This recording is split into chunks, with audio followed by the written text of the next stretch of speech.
The hum of the airplane engines vibrated through my bones as I tried to settle into the narrow economy seat. Even in the climate-controlled cabin, sweat beaded along my hairline, a mixture of anxiety and the lingering Miami heat.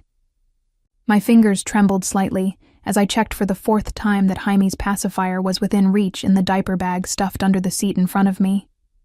"Shh, baby boy. We're almost there," I whispered, bouncing my 8-month-old son gently on my lap. His little face was flushed, his lower lip quivering with the threat of another crying spell. The elderly woman across the aisle had already shot us 3 disapproving glances, and we hadn't even taken off yet. I couldn't blame her. Who wanted to sit near a potentially screaming infant on a 5-hour flight? But what choice did I have? My mother was dying, actually dying this time, not one of her usual dramatic pleas for attention, and this was likely the last chance for her to meet her grandson. The borrowed money for these tickets sat like a stone in my stomach. 3 months' worth of rent from Lisa, my only friend who still believed in me despite everything. "Pay me back whenever you can," she had said. But we both knew whenever might be never. Trying to distract myself, I adjusted Jaime on my lap and finally lowered into the seat, praying he would stay calm. I hadn't even buckled my belt when a shadow fell across me. "Excuse me." The voice was deep with the faintest accent I couldn't place. Something European, refined yet edged with roughness that made my skin prickle. I looked up and up and up. He stood in the aisle, tall and imposing in a charcoal gray suit that probably cost more than 6 months of my salary at the diner. Perfectly tailored to broad shoulders, no tie, just the crisp edge of a white collar against olive skin. But it was his eyes that froze me in place. Dark as espresso, heavy-lidded, assessing me with cool detachment. "That's my seat." My stomach dropped. I blinked down at the boarding pass in my lap. Row 14, seat A. But his gaze was unwavering, coldly authoritative, fixed on the very place where I sat. I thought, "You're in my seat." His voice didn't rise, but the weight behind it made the words slam through me. Heat crept up my neck. God. Of course I had messed it up. Of course I had sat in the wrong seat on a packed flight, balancing a baby and 3 bags. And of course the person I had displaced turned out to be this larger-than-life man who looked like he had stepped out of a magazine spread. "I'm so sorry," I blurted, already scrambling to stand, my arms clumsy around Jaime. But before I could move, his hand shot out, pressing firmly against the top of the seat back. Not touching me, but blocking my exit with a quiet authority that made my pulse trip. "Sit." The single command cut through my flustered apology. I froze, looking up at him, unsure I'd heard right. He leaned closer, his voice pitched low, rough around the edges. "From now on, you're mine." The words weren't loud, but they left no room for argument. They hung in the air between us, shocking and magnetic all at once.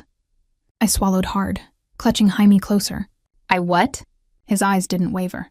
"I don't repeat myself." For a moment it felt like the cabin had gone silent, though the engines still roared and passengers still shifted restlessly around us. His presence filled every inch of space, drawing all the oxygen out of the air until I could hardly breathe. Finally, he stepped past me, sliding into the window seat with surprising economy of movement. The subtle brush of his shoulder against mine felt deliberate. He settled, adjusting the cuffs of his suit jacket with calm precision, as if nothing extraordinary had just happened. A faint scent traveled with him, not cologne, but something deeper, elemental. Sandalwood, maybe with notes of leather and something metallic I couldn't name. The smell of money, the smell of danger, Jaime whimpered, his little fists balling up against my chest. My nerves shot through the roof as I fumbled for his bottle, desperate to keep him quiet. The last thing I needed was to draw more attention in front of this unnerving stranger. "First flight?" he asked suddenly. His voice was neutral, but there was an edge beneath it, as if he already knew the answer. "Is it that obvious?" I tried to laugh, but it came out tight. He didn't smile. Just a slight incline of his head, his eyes sliding toward the window as the flight attendants began the safety demonstration. I noticed his hands resting on his thighs. They were large, with neatly trimmed nails, but the knuckles were slightly misshapen. Fighter's hands, rough and lived in, completely at odds with his aristocratic profile. The plane began to taxi, and Jaime's whimpers escalated into full-blown cries. Panic rose in me as I dug frantically through the diaper bag, my hands trembling so badly I nearly spilled the formula. May I? The question startled me. He was holding out his hand. What? The bottle? You're about to drop it. Let me hold it while you adjust the boy. I blinked at him, then reluctantly handed it over. His grip was firm, steady, practiced. I shifted Jaime into the crook of my arm, and when I looked up again, the stranger was testing the temperature of the formula on his wrist. The motion was so natural it stunned me. It's fine, he said, passing it back. Our fingers brushed in the exchange, and a sharp current traveled up my arm. His skin was warm, dry, slightly calloused, like someone who had built and destroyed in equal measure. Jaime latched onto the bottle immediately, his cries silenced. Relief swept through me so strong I nearly sagged into the seat. Thank you, I murmured. He inclined his head, the barest acknowledgement, and returned to staring out the window as if the conversation were over. As the plane lifted, the cabin pressure shifted, and Jaime's eyelids began to flutter closed. I dared to exhale, my muscles aching with the effort of keeping it all together. For the next hour, silence reigned, if not in my head, at least in the row. I transferred Jaime into the carrier strapped to my chest, his tiny breaths feathering against my collarbone, the warm weight both soothing and suffocating. My exhaustion pressed down heavier with each passing minute. 3 nights of double shifts at the diner, followed by packing and panicking over this trip, had left me running on fumes. I fought to stay awake, knowing I shouldn't let myself slip, but my body betrayed me. My head nodded once, twice, until I jolted upright, realizing with horror how close I had leaned toward him again. His dark eyes shifted to mine, unreadable. For a heartbeat, I thought I saw amusement, or maybe possession. Relax, he murmured, his tone velvet smooth and commanding at once. I already told you. You're mine. He said it then, not as a threat exactly, but as a claim. The words slid under my skin and settled there. From now on, you're mine. They sounded absurdly intimate and disturbingly final. I pressed my palm over Jaime's back, feeling the steady beat of his heart, and tried to tell myself I wasn't shaking because of the man beside me. We deplaned in a slow, grinding line. He moved with a confidence that parted the crowd as if the world gave way for him. People stepped aside, some openly admiring, others wary. Marco, because that's what the man at his elbow later introduced himself as, walked a pace in front, scanning, blocking, like an invisible perimeter that followed Luca's orbit. Thank you for the ride, I managed at the gate, because manners still mattered even when fear sat at the base of my throat. He inclined his head once. You're welcome. The softness of the reply didn't match the hardness that hung in his shoulders. At baggage claim, my heart hammered. I'd planned a quick thank you, some awkward apology, then disappear into the anonymity of the terminal. Instead, Luca had already taken control. The SUV waiting at the curb was black and immaculate, tinted windows reflecting the late-hour lights. Marco popped the trunk and retrieved my tattered suitcase with the yellow ribbon. I couldn't help the prickle of shame as my bag looked like something that didn't belong in such polished surroundings. You have people, I said, incredulous. I have people who ensure things run smoothly, Luca corrected, his voice even.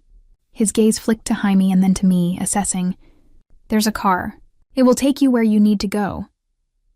My mother's expecting us, I said, the protest catching on my lips. Brookhaven. I'll take a taxi. He checked his watch, an expensive glint that made my stomach twist. It's nearly midnight. A taxi might refuse. My car is paid for. There will be no detour. The finality in his tone made argument pointless. When Marco offered to carry the diaper bag, I snapped a protest that dissolved under the weight of exhaustion and the hungry wail that Jaime suddenly released. The ride to Brookhaven was cloaked in a silence that felt like it could snap.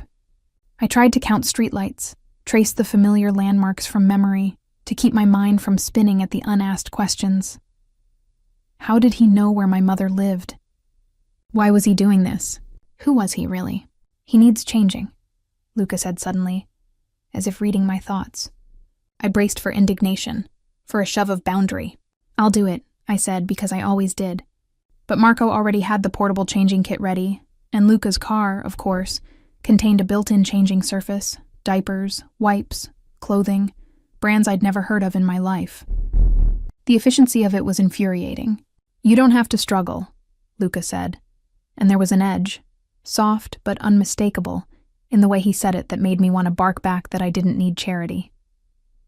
You assume too much, I snapped. Then the sound of Jaime's small, wet breath against my chest made everything trivial. I took the diaper from Marco's hands and felt like a thief in a home I hadn't consented to. We pulled up half a block from my mother's bungalow. I'll walk the rest, I insisted. I didn't want to be seen arriving in the car with this stranger.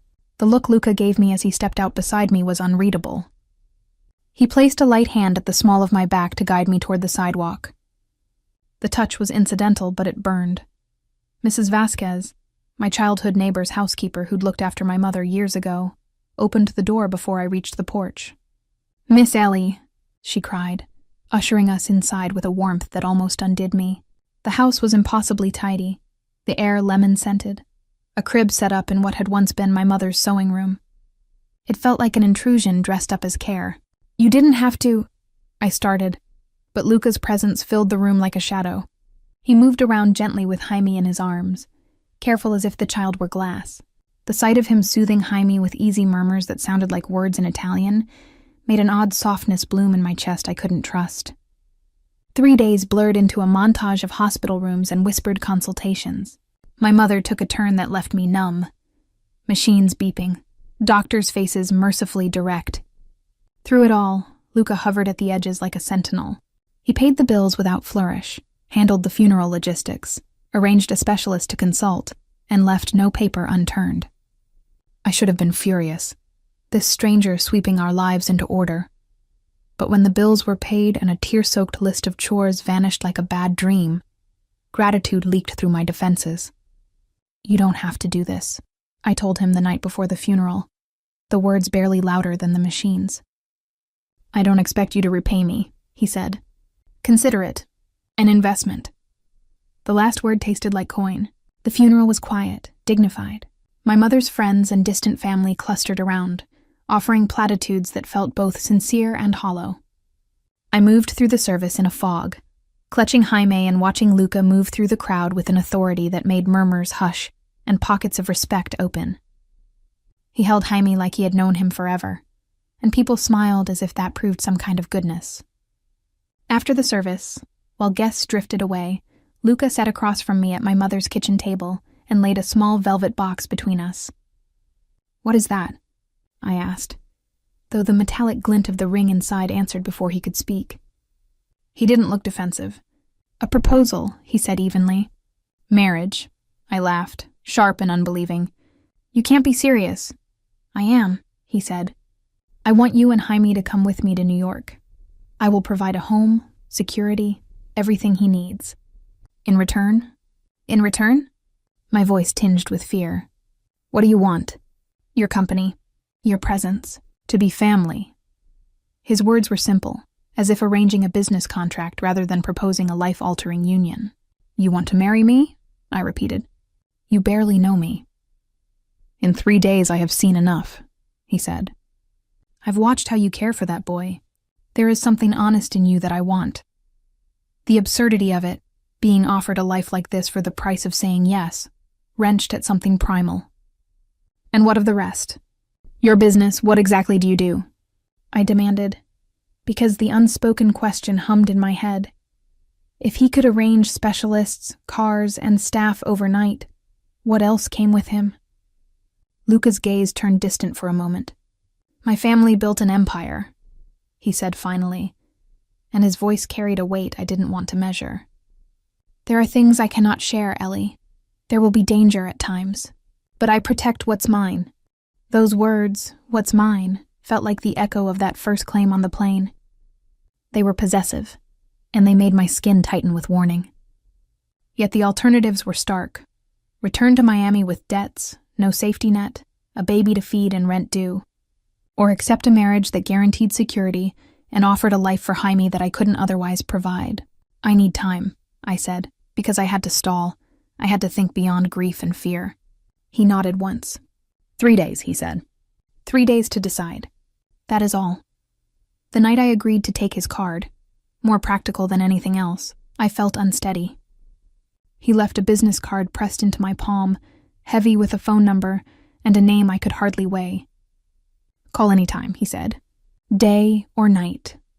During the days that followed, Marco's presence outside the house and Mrs. Vasquez's quiet competence inside made the world feel stitched by someone else. I searched Luca's name on my mother's ancient computer, pulling up hazy references, restaurants, imports, whispers that suggested money and influence, but nothing solid enough to prove criminal enterprise. The lack of clarity both calmed and unnerved me. At the end of the third day, the SUV pulled up once more. Luca stood at the doorstep with a small smile and the same impossible calm. In his hand was another box. "Have you made your decision?" he asked. I looked at Jaime playing on the floor with a wooden worry stone Luca had left. Jaime's laughter bright, innocent, unconcerned with bargains. My heart stuttered. "Yes," I said, though even as the word left my mouth I felt like I'd stepped off a cliff. "Yes, but with conditions." He listened as I listed them. Control of a bank account, honesty where possible, no forced intimacy until trust existed. He considered each with a patience that made my demands sound reasonable. Finally he nodded. Agreed. He fastened a small gold necklace with a key pendant around my throat and said softly, "A promise." Then he told me we would leave for New York the next day. As I lay awake that night, the key cool at my collarbone, I wondered if I had saved us or sold us. I wanted to tell myself I had chosen survival. I wanted to believe that whatever darkness lived in his world would never touch Jaime. But under the weight of grief and the hush of the house, I couldn't tell whether the future I'd accepted would be protection or imprisonment. Either way, there was no turning back now. That evening, the house wore a hush I'd never heard before, like it was holding its breath with me. Mrs. Vasquez moved through the rooms with that soft-footed care she had, closing drawers gently, folding what few clothes I owned into neat, respectful stacks. She labeled boxes with a looping hand that made everything look kinder than it felt. Ellie. Winter. Jaime. Sleep, bath, linens. The labels made departing seem ordinary, like we were any other family preparing for a long trip, not a woman and her baby being absorbed into a stranger's orbit. Marco's SUV idled half a block down. He didn't knock.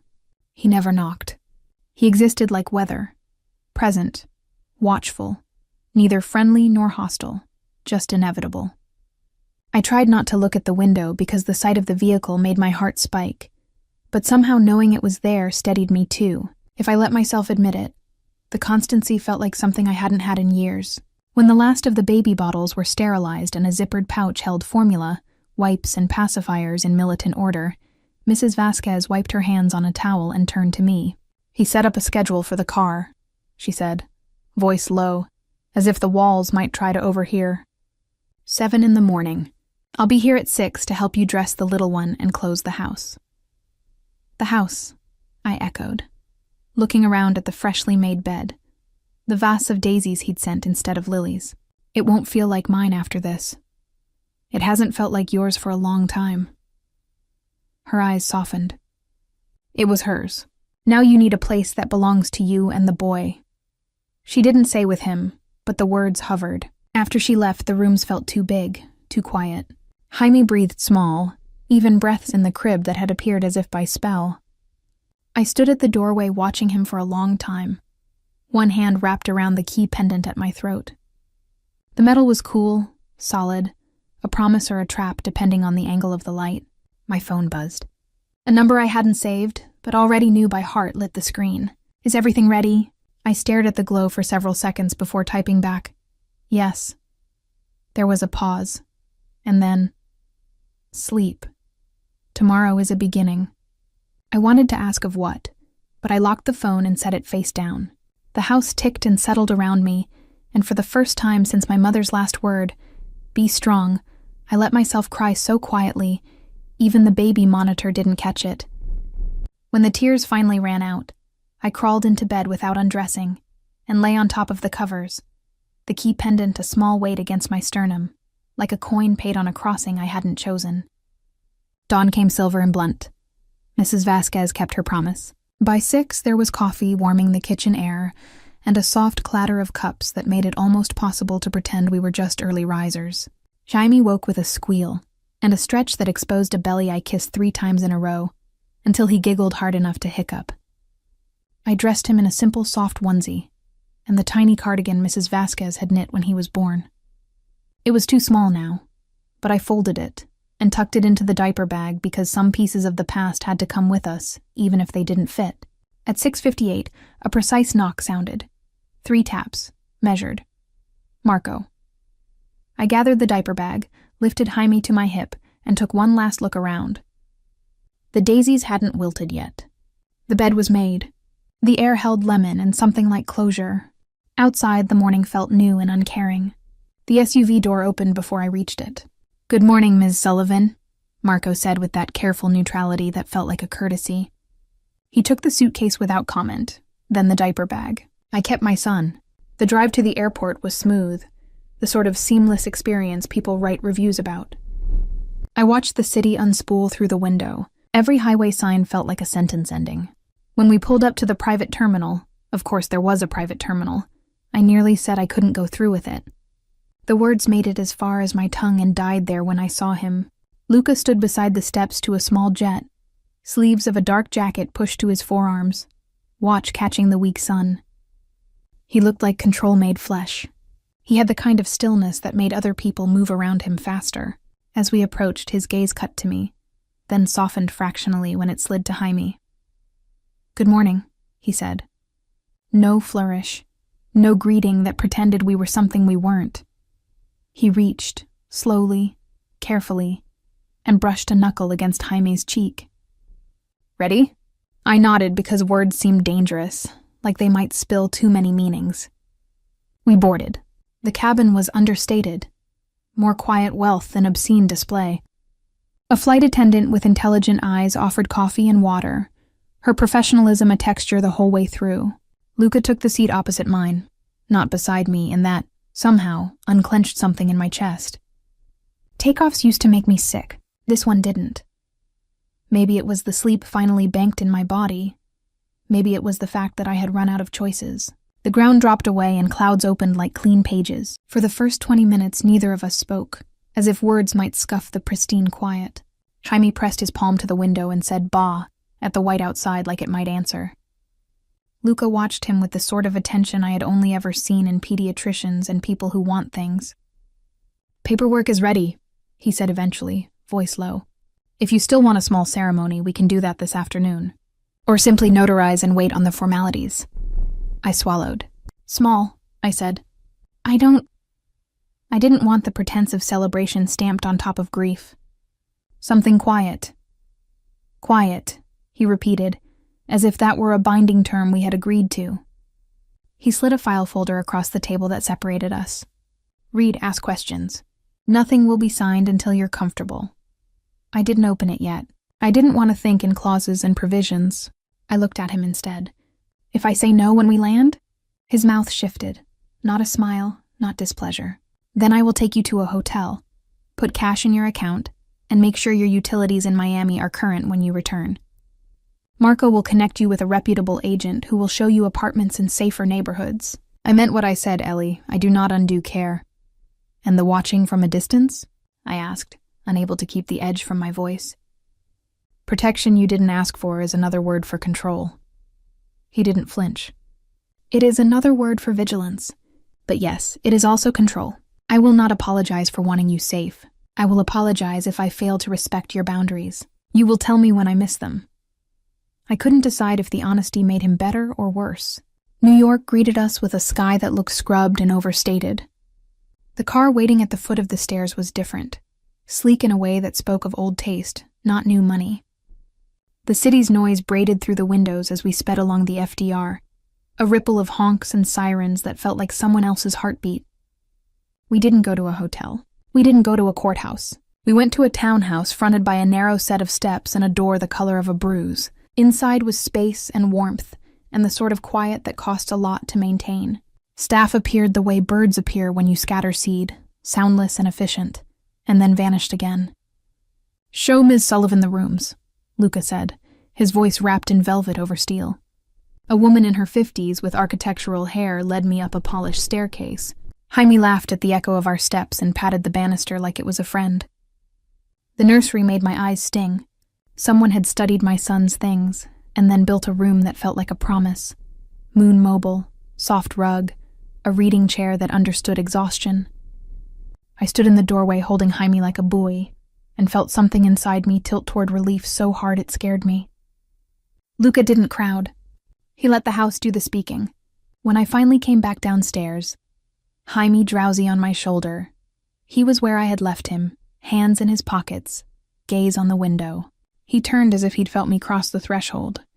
"Lunch?" he said. "Then a notary. The ceremony tomorrow, unless you prefer today." "Tomorrow," I said, because 24 hours felt like a kindness to the parts of me that hadn't caught up. He nodded once, like a judge entering a verdict that pleased him. Tomorrow. The notary arrived with gray hair and a smile that was small and genuine. Papers were laid out, explained in clean language. My own bank account was established with a transfer I couldn't quite look at. Provisions were clear. Housing in my name. Medical care for Jaime guaranteed without limit. Clauses that insisted on my consent in decisions that mattered. It felt unreal to initial line after line that all seemed to be on my side. When it was done, Luca didn't reach for me. He asked instead if I wanted a nap. The sudden, violent affection I felt for the offer knocked me off balance. Jaime surrendered to sleep like he owed it a debt. I lay beside him on a bed that smelled like new cotton and unfamiliar woods. The pendant cool against my skin. The city a distant thrum. My last thought before sleep pulled me under was that safety is a sensation first and a fact second. Evening thickened and the townhouse changed temperature like it breathed with the sun. I woke to a soft knock. A tray waited outside the door with broth, bread, a note tucked under the napkin in handwriting I recognized from the card. Eat. You need your strength. I ate because I did. After, I carried Jaime to the window and showed him a sliver of skyline he didn't understand, and maybe I didn't either. The future pressed its palm to the glass from the other side. Was I saved? Was I sold? The questions didn't have shapes I could hold yet. All I knew was the man who had said from now on, "You're mine," had made good on every practical promise, and asked me to sign nothing I could not read. That should have made it simple. It didn't. Only time would tell whether the wrong seat had been the worst mistake of my life, or the first right turn after 1,000 wrong ones. Morning came quiet, the townhouse holding the sunlight like it had practiced. Jaime woke first, babbling at the ceiling, legs kicking against the soft blanket until I scooped him close and breathed in the warm, milky scent that had kept me sane for 8 months. For a moment it was just us. No contracts, no keys, no men who moved cities around like chess pieces. A discreet knock. The same woman with architectural hair stood in the doorway. "Good morning, Mrs. Sullivan. I'm Eva. Breakfast is ready whenever you are. Mr. Castellano asked me to remind you the tailor will arrive at 10, the notary at noon, and the officiant at 2. He said..." She paused and her face softened. "He said to tell you there is no rush. Only sequence. Only sequence." The phrase sounded like him. I dressed Jaime in a soft knit set that looked hand-stitched, then looked down at my own suitcase full of Miami clothes that had been clean 10 minutes ago and now looked poor in the cool light. I washed my face, braided my hair, and told my reflection we were doing this because choices were fewer than pride. Downstairs, the dining room was quiet, the table set with understated things that probably cost more than my rent ever had. Luca stood at the window with a phone in his hand, voice low and precise in a language that rolled like velvet and steel. He ended the call when he saw us, and the shift in his expression, slight, real, made something inside me ease. "Good morning," he said. To Jaime he added, with a whisper of a smile, "Buongiorno, piccolo." He took the baby without asking, a formality now, and Jaime went to him with the kind of trust that should have scared me more than it did. Breakfast tasted like permission. Eggs that didn't squeak. Fruit that didn't taste like it had survived 1,000 miles by sheer will. I ate because Eva hovered with a tact that managed not to feel like pressure. Luca didn't comment, didn't push. He talked logistics instead, the day drawn in gentle lines that would hold if I needed them, and flex if I didn't. The tailor arrived at 10 with a rolling case, and the calm of someone who addressed every shape of hope and regret. He measured without fuss, pinned a simple cream dress that fell like a promise and not a performance, and left with assurances I didn't know how to weigh. 2 hours, he told Eva, and was gone. While Jaime napped, A florist sent something small and white and not lilies. He remembered, I said without meaning to. Eva's mouth did a tiny thing that might have been approval. He remembers what matters, she said. At noon, papers again, different this time. Not money, not insurance. Names and declarations. A single page that said what the law required to call two people one thing instead of two. The notary was kind, like yesterday's twin. She explained the signatures, pointed to dates, and watched me sign as if she'd seen women at 100 thresholds and learned not to crowd the doorway. At 2, the officiant came. Quiet, secular, experienced in houses like this where grief and change stood shoulder to shoulder. He asked 2 questions to confirm consent, and didn't ask any about love. I looked down at my hands as if they might tell me what I was becoming. Luca stood across from me, no boutonniere, no show. His suit said ceremony because it always did. Shall we begin? The officiant asked. I nodded. Luca's gaze found mine, dark and steady. No one said speak now. No one said forever. It felt somehow more honest that way. We said the words the city required. We signed what the city needed. The officiant witnessed. The notary stamped. Eva brought 2 glasses of something pale and celebratory that smelled like apples left in the sun. I touched the rim of mine to Luca's, and he didn't say to us. He said, to Jaime. I drank because that was the right answer. There was no kiss. We had agreed, explicitly in that folder with clauses and consent, that boundaries would be sacred. When the officiant left and the house exhaled, Luca didn't move toward me. He moved toward the nursery door and looked in on the sleeping child like a man checking the lock on a vault. Thank you, I said. The words felt insufficient and also too much. For what? He asked, genuinely curious. For the quiet, I said. For not making this bigger than it is. He nodded once, as if I'd met him in the middle of a negotiation I didn't know I was participating in. You will be respected in this house, he said simply. In my world, respect is the floor. We build from there. Afternoon folded itself neatly. Mrs. Vasquez had flown up first thing that morning. Of course she had. I found her in the kitchen like she'd been there all her life, scolding a stock pot that wasn't simmering at the right rate. I told him you don't need chefs every day, she said, brandishing a spoon like a sword. You need soup and someone to tell you to nap when your eyes get small. I cried then, quick and humiliating and necessary. She hugged me and said, It's good to have help, mija. It's not a sin to stop drowning. In the late light, I stood at the tall window with Jaime watching the city change color and wondered what would happen when the sun went down. The house had a night face, I could sense it. A way the walls held voices. A way footsteps were placed. When the knock came, it wasn't delicate. It was coded. 2, pause, 1. Marco. My shoulders unclenched before I could stop them. Luca met him at the foyer. Low voices, a name I didn't know. Then Luca said, Not today. And whatever it was, wherever it wanted to pull him, he refused. It should have scared me that there were things that could ask. It scared me more that he could tell them no because I was watching. At dinner, the 4 of us sat like a strange, immediate family. Me, Luca, Jaime, and Mrs. Vasquez's soup. Luca asked me about Miami. Not in the way people do when they're making conversation and waiting for their turn to talk, but in a way that mapped my answers and took notes you couldn't see. I let him, because if he was going to claim us, he could at least be forced to know us.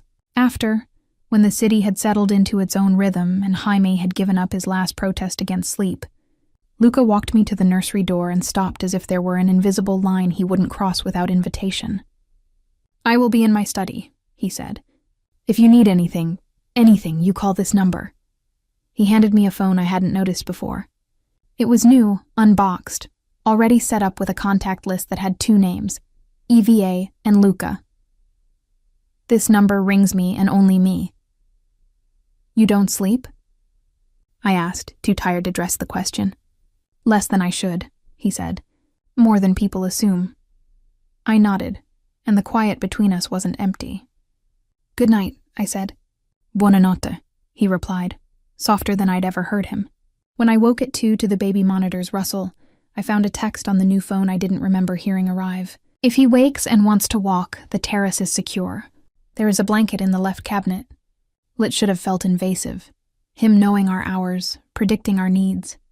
Instead, it felt like a hand at my back, steadying rather than steering. I told myself I would keep track of when the steadiness became pressure. I told myself I would recognize it, name it, refuse it. We walked the terrace for 15 minutes under a city sky that threw back as much light as it swallowed. Jaime pressed his ear to my collarbone and finally sighed himself into sleep. I stood there after he went heavy, the key pendant cold against his cheek, and didn't know whether the life I had entered was a harbor or a gilded gate. The next days arranged themselves. Paperwork that didn't need me but respected me enough to wait. A pediatrician who met us like we were a regular family, not a new constellation still deciding its gravity. I watched Luca at each juncture. He let me answer questions. He took notes on what mattered to me. When he made a decision, it was decisive and transparent. When he deferred, it was complete, not performative. On the 4th morning, a small box appeared on my nightstand, with a note in that clean, deliberate hand. For when you want it, not before. L inside. A ring, not the diamond that had blinded the kitchen in Atlanta, but something quieter. A thin band, a stone the color of storm glass. It didn't ask to be worn. It didn't explain itself. I closed the box and put it in the drawer with the same care I gave Jaime's hospital bracelet. I was learning his language. The way he offered. The way he waited. The way he didn't repeat himself. From now on, your mind hadn't turned into locks. It had turned into infrastructure. Roads laid, walls built, doors left open. I didn't know yet if the openness was a test. That evening, as Eva set a single plate at the end of the table for me, because I'd missed lunch and she'd noticed, Luca stepped into the doorway. He looked like a man who had backed 3 fires down to coals and left one burning because it needed to. He held out a file. "Last thing for today," he said. "A trust for Jaime, revocable by you alone. I will contribute, but I do not control it." I took the folder and felt the weight of it settle differently than the others. "Thank you," I said, and meant it. There was a pause, and I recognized it now. The moment he left space for refusal or invitation. "Do you want to sit?" I asked, surprising myself. He did. Not close. Not far. We ate in a quiet that felt earned.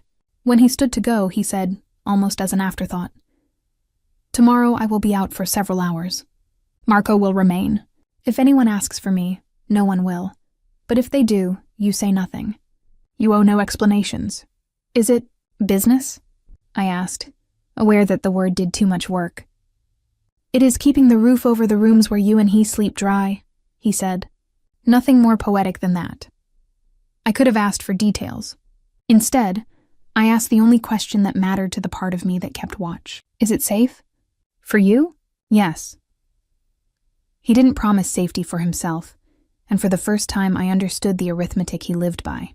After he left, I stood at the nursery door and watched Jaime's chest rise and fall, his mouth soft with the labor of dreaming. I pressed my palm to the wood like I could keep out everything we hadn't invited in. The wrong seat had landed us here. A house with a heartbeat, a man who said mine and meant protect, a future that might be a map or a maze. Either way, I was learning the turns, and for tonight the roof held.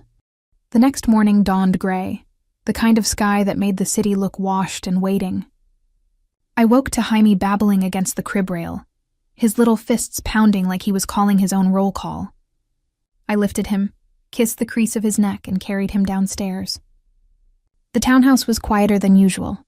Eva greeted us with coffee and oatmeal, but there was no sense of Luca's presence. His absence was a weight in itself, heavy enough to change the air. "He left early," Eva said, as if she'd read my thoughts. "He said to remind you Marco will remain close. Anything you need, you ask, anything I need." The phrase sounded generous, but also like an invisible fence. I nodded, sat Jaime in the high chair, and let Eva spoon oatmeal into his eager mouth. By late morning, I felt restless. The house was beautiful, yes. Safe, yes. But safety can bruise too, if it leaves no room to stretch. I strapped Jaime into the carrier and stepped onto the terrace.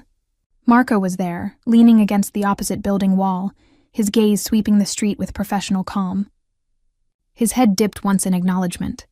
I raised a hand in a half wave, then asked the air, "Do I need permission to walk?" He didn't move, but his voice carried across the space like a wire. "Tell me where you go. That's all. That's all." I wanted to snap back, "That's everything." But I pressed my lips shut, adjusted Jaime's cap, and walked to the corner bodega. The freedom felt staged, like being allowed to run inside a circle. Still, the fresh air on my face made my lungs loosen. Jaime giggled at the pigeons, chasing their shadows with his fingers. When I came back, Marco was still where I'd left him. "Thank you," I said, surprising both of us. He inclined his head again. No more, no less. That evening, Luca returned. Not loud, not late, but with a quiet that hummed under his skin. Jaime crawled to him the moment he appeared, as if pulled by gravity. Luca crouched, gathered him, and held him against his chest like he'd been gone for years, not hours. "Good day?" I asked carefully, spoon paused halfway to my lips. "Necessary," he said. His gaze flicked to me, steady. "No harm touched you?" It wasn't a question as much as an accounting. "No," I said. Marco made sure. At that, his shoulders eased slightly. "Good." We ate in silence, but it wasn't empty. After, when Jaime slept, and the house folded into its night rhythm, Luca poured himself a glass of something amber and leaned against the mantel. I sat across from him, the key pendant cool against my collarbone. "Your world," I said finally. "You said it keeps the roof dry. What does that mean, really?" His eyes stayed on the glass, then lifted to mine. "It means there are storms, and I am the wall they break against. And if one breaks through," his mouth shifted into something that wasn't quite a smile, "then the wall learns to be higher." It was an answer, but not the one I wanted. Still, I let it stand, because asking again felt like pressing a bruise. Days blurred into a rhythm. Jaime woke, laughed, learned to clap. Ava fed us. Marco shadowed us. Luca moved between presence and absence like a tide. Some nights he ate with us. Some nights he vanished into his study with calls that stretched past midnight. Each time he left, I wondered if he'd come back. Each time he did, the relief in my chest betrayed me. One afternoon, while folding Jaime's laundry, I found something tucked at the bottom of a drawer. A silver rattle, heavy and old, engraved with initials I didn't recognize. I turned it over in my hand until Luca's voice came from the doorway. "It was my brother's," he said quietly. I startled, almost dropping it. "I didn't mean—" "It's fine." He crossed the room, took the rattle gently, and set it back in the drawer. "He died before I was born. My mother kept it. I keep it." The weight in his tone made me swallow my apology. "And you put it in Jaime's drawer?" His gaze was unreadable. "It belongs to a child who should grow." Possession again. Protection again. My heart pressed hard against my ribs. That night I dreamt of storms slamming against walls, and a child's laughter echoing in unfamiliar rooms. The following morning, a newspaper slid under the door. Headlines blared words I tried not to connect. Syndicate, altercation, 3 dead. I folded it too quickly, shoved it into the recycling bin. But the echo lingered. When Luca came down, tie already loosened, I asked before I could stop myself. "Was it you?" He stopped, turned, and looked at me with a gaze that made the air thin. "If it were, would you want to know?" My throat tightened. "Yes." He set the paper on the table, tapped the folded corner. "No." The word was final, a slammed door. But then softer. "You will know what concerns you, not what endangers you." That night, when I put Jaime to sleep, I lingered longer than usual, watching his chest rise and fall, wondering what parts of truth I'd signed away. The days that followed were gentler. Luca took us to the park at dawn when the city was still wiping sleep from its eyes. He pushed Jaime's stroller with one hand, his other in his pocket, looking more like a father than a man people feared. Parents glanced, whispered, looked away quickly. "He doesn't care," I whispered, leaning close. "He shouldn't," Luca said. His gaze scanned the skyline like he was memorizing threats. "But he will. One day." The words chilled me, even as Jaime clapped at pigeons like the world was nothing but feathers and sky. Back at the townhouse, a package waited. Toys, clothes, books, all unopened, all precise. I frowned at the stack. "This is too much." "It is not enough," Luca said simply. "Do you even know what enough looks like?" I asked, sharper than I meant. He paused, then looked at me with a quiet that felt old. "Not anymore." That answer silenced me more than shouting would have. Later, as Jaime slept, I sat on the terrace with the city below and the key pendant heavy at my throat. I thought of my mother's voice, rasping with insistence.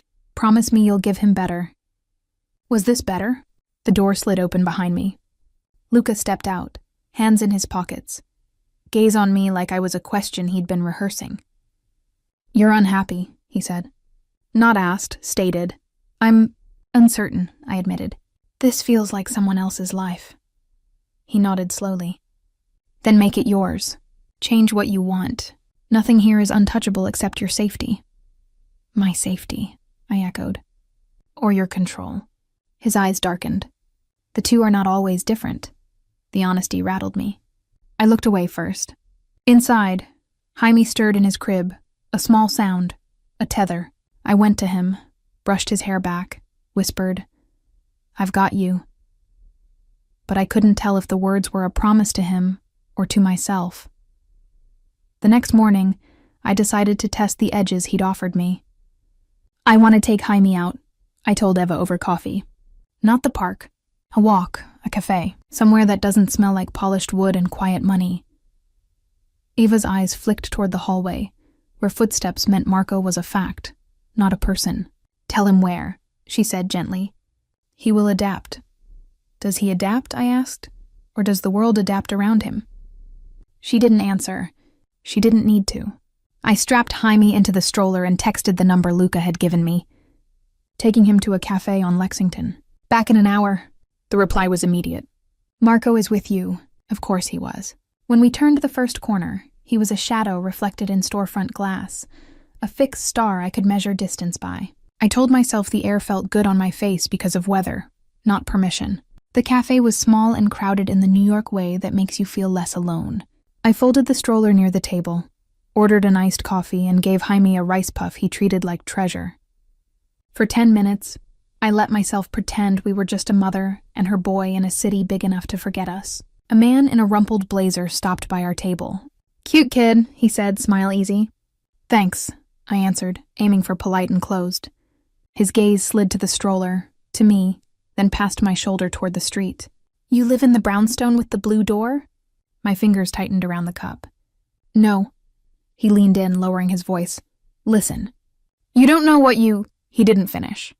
Marco appeared without sound, one hand settling lightly, professionally on the man's elbow. Sir, he said, a warning wrapped in civility. Your coffee is waiting at the counter. The man glanced at Marco, then at me, some calculation changing behind his eyes. Sure, he said too loudly, stepping back with a smile that was all teeth. He walked away. He didn't get coffee, he left. I exhaled in a rush I hadn't noticed I was holding. Was that necessary? I asked Marco, keeping my voice low so I didn't wake Jaime.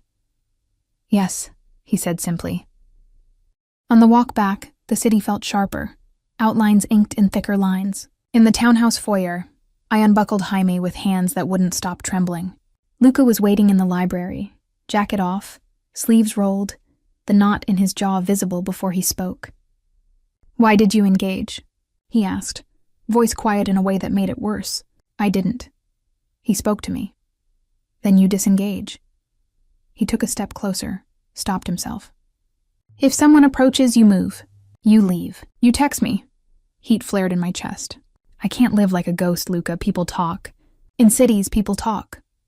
In my world, people do more than talk, he said, and the line came out so flat I felt the drop in my stomach like an elevator descending.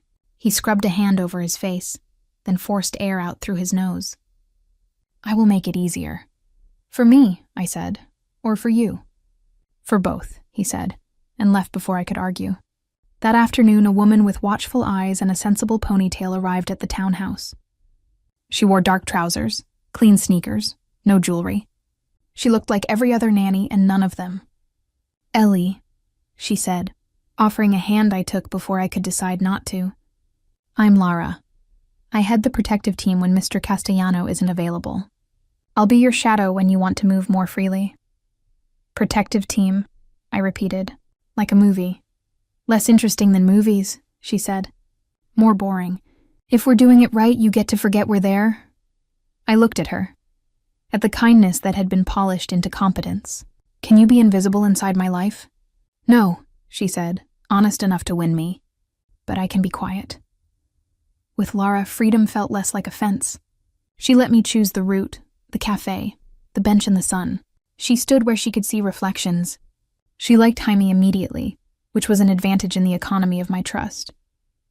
When he grabbed her finger with sticky authority, she laughed like a person, not a professional. Days fell into a pattern I could chart. Mornings with Eva's calm, middays with Lara's perimeter, dusk with Luca if it didn't belong to the world that paid him. We learned each other's edges. I cooked once badly. He ate it like a man who'd made fewer promises and broken none of them. I rearranged the nursery. He said nothing, but the next day the dimmer switch was lower, the nightlight warmer, as if the house had nodded yes. For a while the seams held. Then the note appeared. It was small, tucked beneath the stroller's strap when we came back from the pediatrician. White, unremarkable, folded twice. My name wasn't on it. My hands knew better and opened it anyway. Wrong seat wasn't a mistake. I stared at the 5 words until they stopped being words and turned into weather. Lara's shadow fell across the paper before her voice did. "May I?" she asked. I handed it over.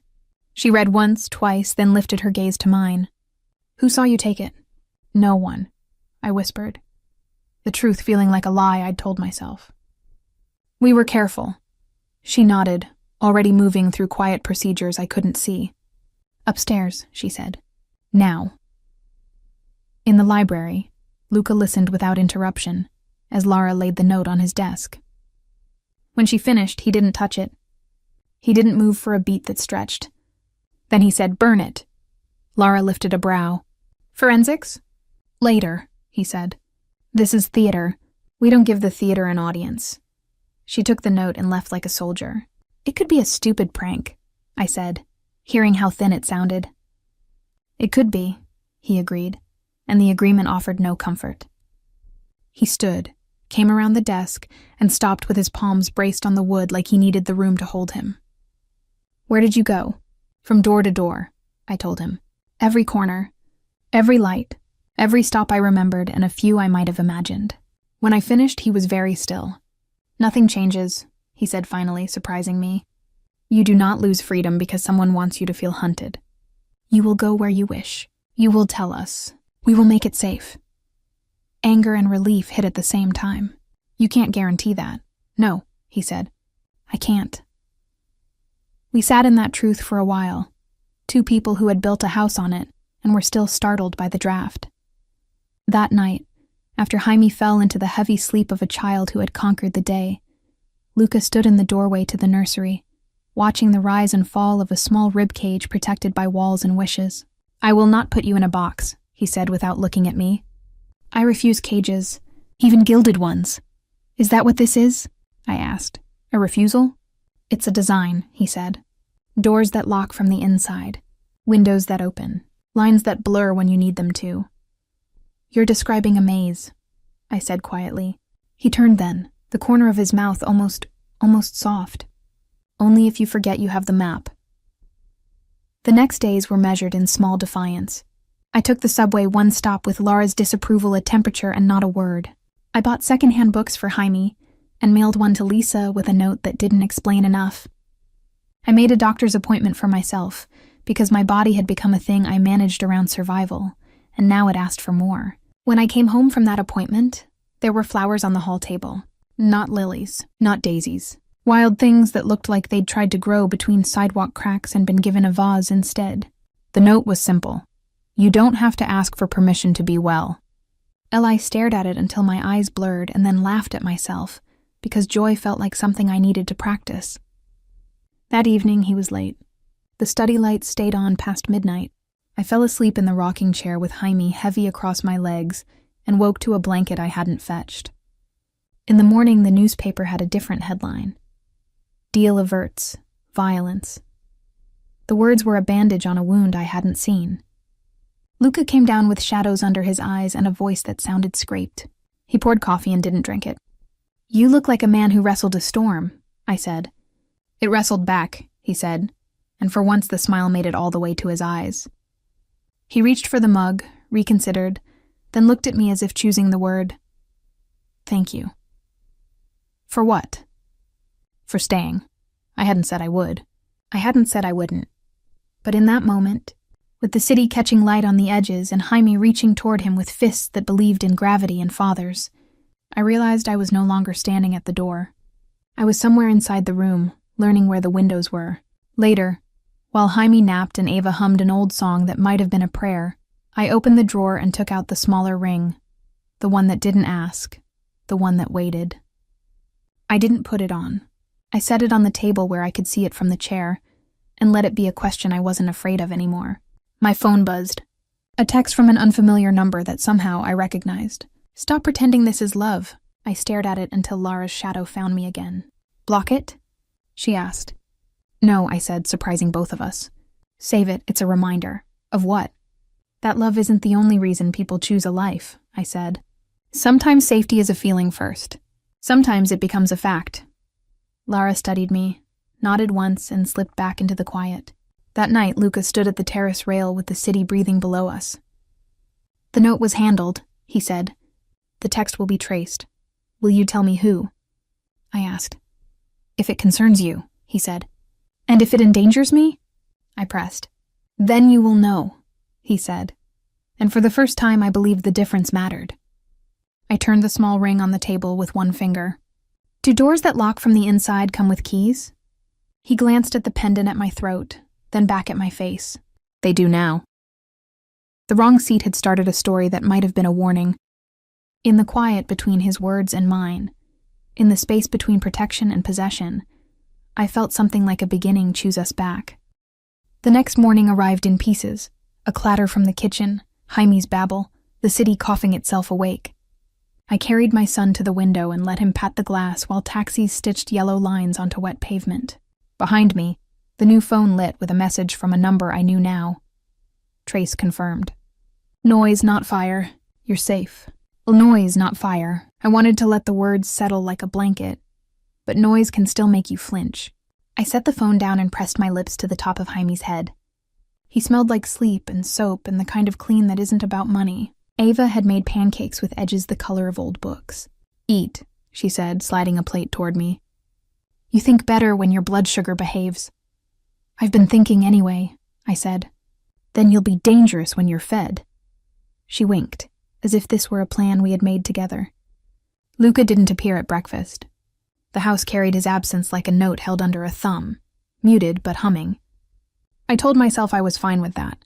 I told myself I preferred it, because decisions are easier when the person they concern isn't looking at you like you're gravity. Mid-morning, Lara arrived with her small, practical smile. "Walk?" she asked. "Not today," I said. "Errand." Her eyebrows lifted. "Where?" "Somewhere that belongs to me." I held up a folded paper with an address in my handwriting. A storage unit I had rented in Miami when my life was a box that didn't fit inside the apartment. The company offered national access. I'd checked. I could retrieve the contents here. Lara studied the paper, then nodded. "Fine. We'll bring the car around." "It's just documents," I added, suddenly needing to justify. "Certificates. Birth things. A picture that's the only copy of anything." "You don't owe me reasons," she said, already moving. "You owe me a time of departure." The unit smelled like cardboard and old dust, and when the door rolled up, the low metal rattle echoed like a cough. Inside, one trunk, one plastic bin, and the history of a person I had almost forgotten to carry forward. Lara stood back while I knelt and sorted. My mother's handwriting on envelopes. I traced the loops like a prayer. A photograph of me at 16 in a thrifted prom dress that tried too hard. Jaime's tiny hospital cap in a Ziploc. At the bottom of the trunk, wrapped in a towel, I found something I didn't remember packing. A tin with a cracked lid. Inside, neatly folded in a plastic sleeve, was a letter with no envelope. The paper had been refolded so many times the creases were pale and tired. The handwriting was precise. Masculine. Eleanor. "If you're reading this, it means my lawyer followed instructions, and you're old enough to read without your mother editing the world. I know what she told you, and some of it is true. The rest is what she needed to survive. You are mine in the way a decision is mine. I made it. I will own it. If you want nothing from me but a name on a certificate, take it. If you want more, come find me. AC." The initials rang in my ribs like a struck bell. AC. The letters were a shape I knew without wanting to. I had asked my mother once at 12 who my father was. She'd said the name in a way that made it sound like a threat and a dare both. Alessandro Castellano. The world tilted.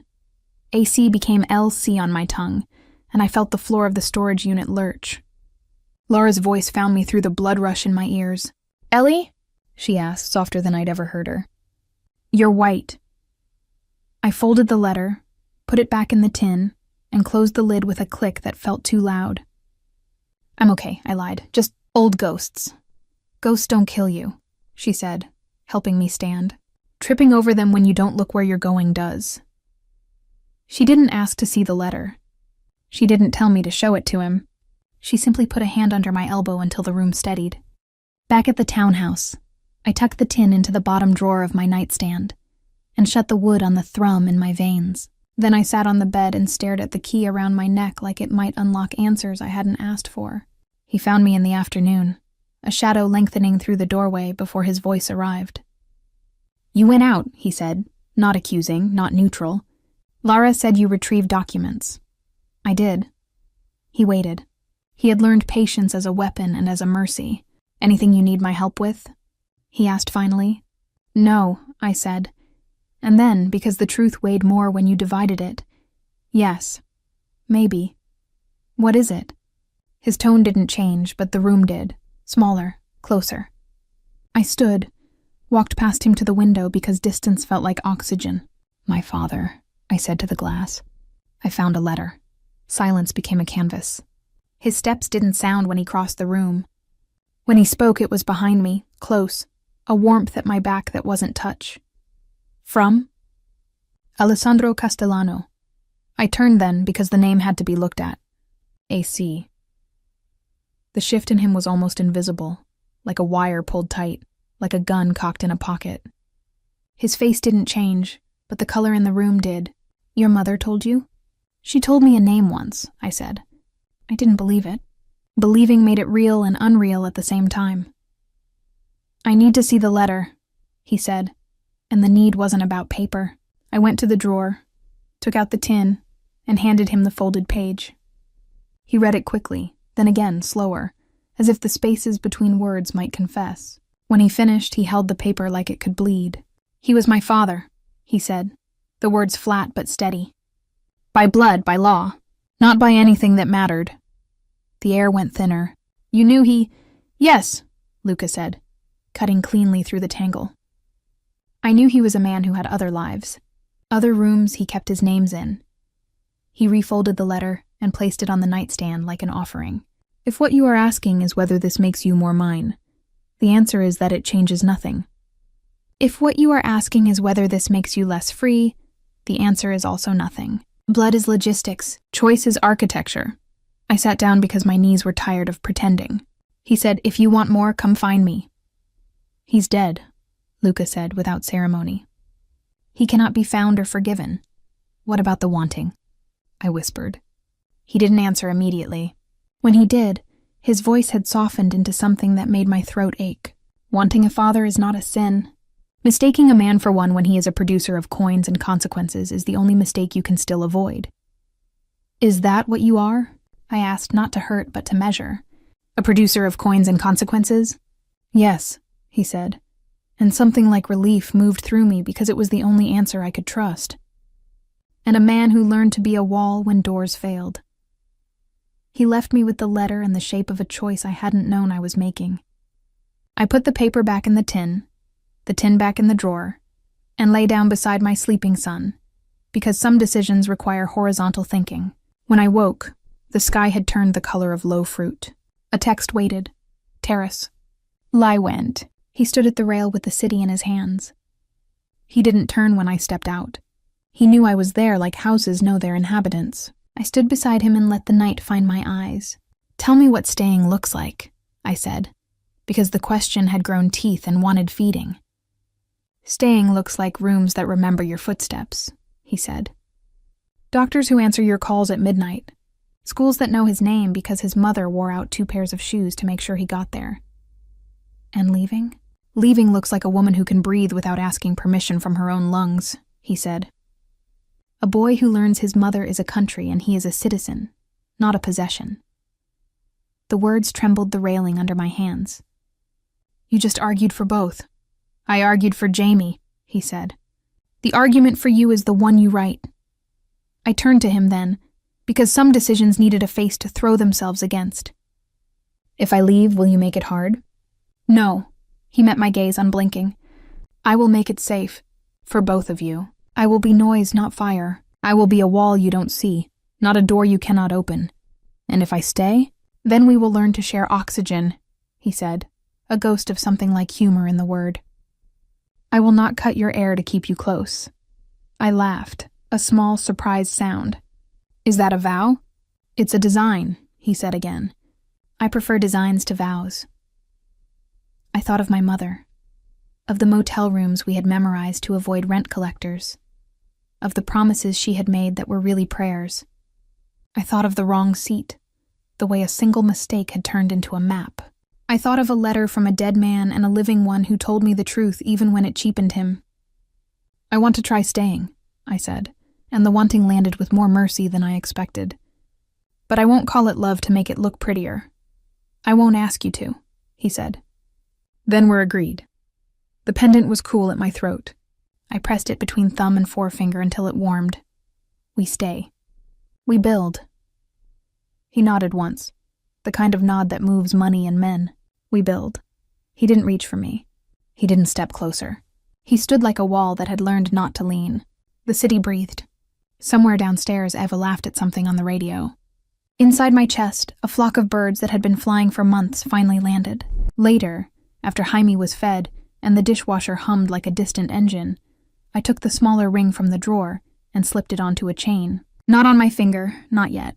I let it rest beside the key-like punctuation at the end of a clear sentence. As I turned off the nursery light, my phone buzzed. A new number, no name. You chose a cage. I didn't show it to Luca. I didn't show it to Lara. I stood in the doorway and watched my son sleep, then typed a reply I didn't send. Cages don't come with keys. I deleted the draft and slipped the phone into my pocket. Not everything needed to be said to be true. Not everything true needed to be said aloud. When I lay down, the house felt like a ship that had set a course. The wrong seat was a port we'd left. The ocean ahead was negotiated by weather and will. I closed my eyes and let the hull carry us. In the morning, decisions would be bricks. Tonight, they were breath. Morning slid into the townhouse like a blade of light under a door. Jaime woke first, babbling, a sound more sure of itself these days. He crawled to the edge of the crib and stood, gripping the bars with pudgy hands, triumphant. I scooped him up, pressing my nose into his hair, inhaling a smell that had become a landmark. Baby shampoo and something indefinably his. Downstairs, Eva was already at the stove. She didn't comment on the dark circles under my eyes, didn't ask about the phone I'd clutched until dawn. She just poured coffee and pushed a plate toward me. Eat, she said. Even walls need mortar. Luca appeared a few minutes later, jacket over one arm, shirt sleeves rolled. His hair was damp from the shower, his eyes a color I hadn't learned yet. He looked at me for a long moment, something weighing behind his gaze. Then he bent and touched a hand lightly to Jaime's back. Buongiorno, piccolo, he murmured. Ready for your tour? Tour, I asked. He straightened, smile small but real. You said you wanted to build. Today we look at what that means. I followed him out to the SUV, because saying no would have meant staying in the cage the text had accused me of. Lara sat in the front seat, tablet balanced on her knees, her face neutral but eyes alert. Marco drove, hand steady on the wheel. We crossed into a different part of Manhattan, narrower streets lined with brownstones whose windows wore flower boxes instead of security grates. Luca gestured out the window. Properties, he said. Restaurants, spaces, all legitimate. All names you could read on a tax return. Why are you showing me this? I asked. Because you asked what staying looked like, he said. This is part of it. Visibility without vulnerability. The places we can stand in the light. We stopped at a small corner building with a chalkboard sign and the smell of espresso spilling onto the sidewalk. Inside, the staff greeted him without flinch or flourish, like he was both owner and customer but not a king. He introduced me by my first name only. She'll be around, he said. Treat her as you treat me." The barista smiled at Jaime, handing him a tiny paper cup filled with warm milk. He cooed as if this was the best gift of his life. I sat at a table near the window looking out at the street. "This is one of yours?" "One of ours," Luca corrected. "If you stay, you will have a voice in how these things move, where the money goes, which schools it builds, which kitchens it feeds. You're telling me I'd be a partner?" The word felt strange in my mouth. "I'm telling you you'd be part of the architecture," he said. "Not a guest." He left me to wander the cafe. The staff spoke Italian and English interchangeably, moving around each other with the practiced choreography of a place that had survived storms. On one wall hung a photograph of a boy about Jaime's age, dark curls, wide eyes. The caption read simply, "Per Matteo." The sight of it made my chest tighten. I turned back to find Luca watching me. "My brother's son," he said quietly, answering the question I hadn't asked. "He didn't make it." I touched the edge of the photo lightly. "You built this for him?" "For everyone after him," Luca said. "For the ones who come next." Back in the SUV, Jaime fell asleep against my chest, lulled by movement and milk. Luca sat across from me, elbows on his knees, eyes on his hands. "You understand now why I offered," he said finally. "I understand the offer," I said. "I don't know if I understand you." He gave a small, almost self-mocking smile. "Neither do I, some days." That night, after Jaime was asleep, I sat at the kitchen table with the trust documents and a pen. I wrote notes in the margins, questions about clauses, requests for clarifications. When I finished, I slid the pages into a folder and set it on the counter. Luca came in quietly, poured himself water, and saw the folder. "You read it," he said. "I did," I said, and I wrote back. He opened it, scanned the notes, and one corner of his mouth lifted. "Good. You're not angry?" I asked. "Angry?" His brow furrowed, genuinely puzzled. "For what?" "For questioning." "Questioning is building," he said simply. "Blind trust is demolition." The answer knocked something loose inside me. "I still don't know if this is a cage," I admitted. "But I'm learning the shape of the key." "Good," he said again. And for the first time, the word felt like a bridge instead of a verdict. Days began to stretch differently after that. Luca made time to show me ledgers. Not just the numbers, but the maps of how they became meals, scholarships, renovations. "You don't have to take this on," he told me. "But if you want it, it's here." I surprised myself by wanting it. Not the power, but the function. The chance to make decisions that weren't only about survival. The ability to say yes and have the world move accordingly. Not because of fear, but because of structure. It was terrifying, but it was also intoxicating. One evening, as dusk bled into the kitchen, I asked, "If I decided to leave tomorrow, would you still build these things?" "Yes," he said without hesitation, "because they matter without you. And with me? With you, they matter more," he said, his voice soft enough to be dangerous. The text messages stopped for a while. No more anonymous warnings. No more accusations of cages.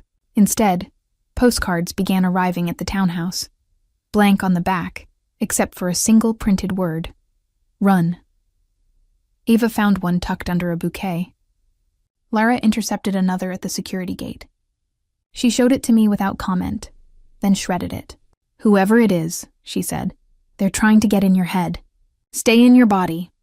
I nodded, but the postcards seeded small, thorny thoughts. What did they know?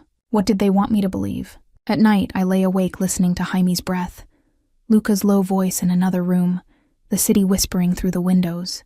One night, unable to stand the weight of my own questions, I went to his study. He looked up from a spread of papers, eyes clear despite the hour. "Yes?" he asked. I held up the latest postcard. "Who is this?" He took it, glanced at it, and set it down like a fly he'd already swatted. "Noise," he said. "Not fire." "Noise can still drive people mad," I said. "It won't," he said, his voice quiet but edged. "Not you. Not if you remember which sounds belong to which room." I leaned against the doorframe, exhausted. I don't know how to live in a house where someone else names the rooms. "Then rename them," he said.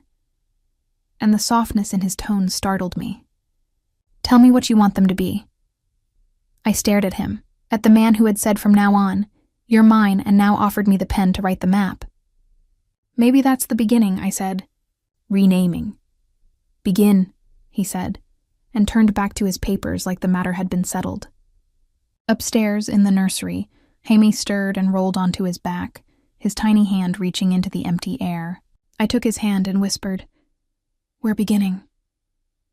He gripped my finger and drifted back to sleep as if the word was enough. When I finally lay down, the key pendant pressed a small circle into my skin, a mark that might have been a bruise or a blessing. In the dark, the house shifted, a ship at sea, carrying us toward a horizon I hadn't yet named. The next morning, I woke with a decision that felt less like courage and more like necessity. For days, I had walked through a house that moved around me like choreography. Doors opened, meals appeared, shadows shifted at the corners to keep me safe.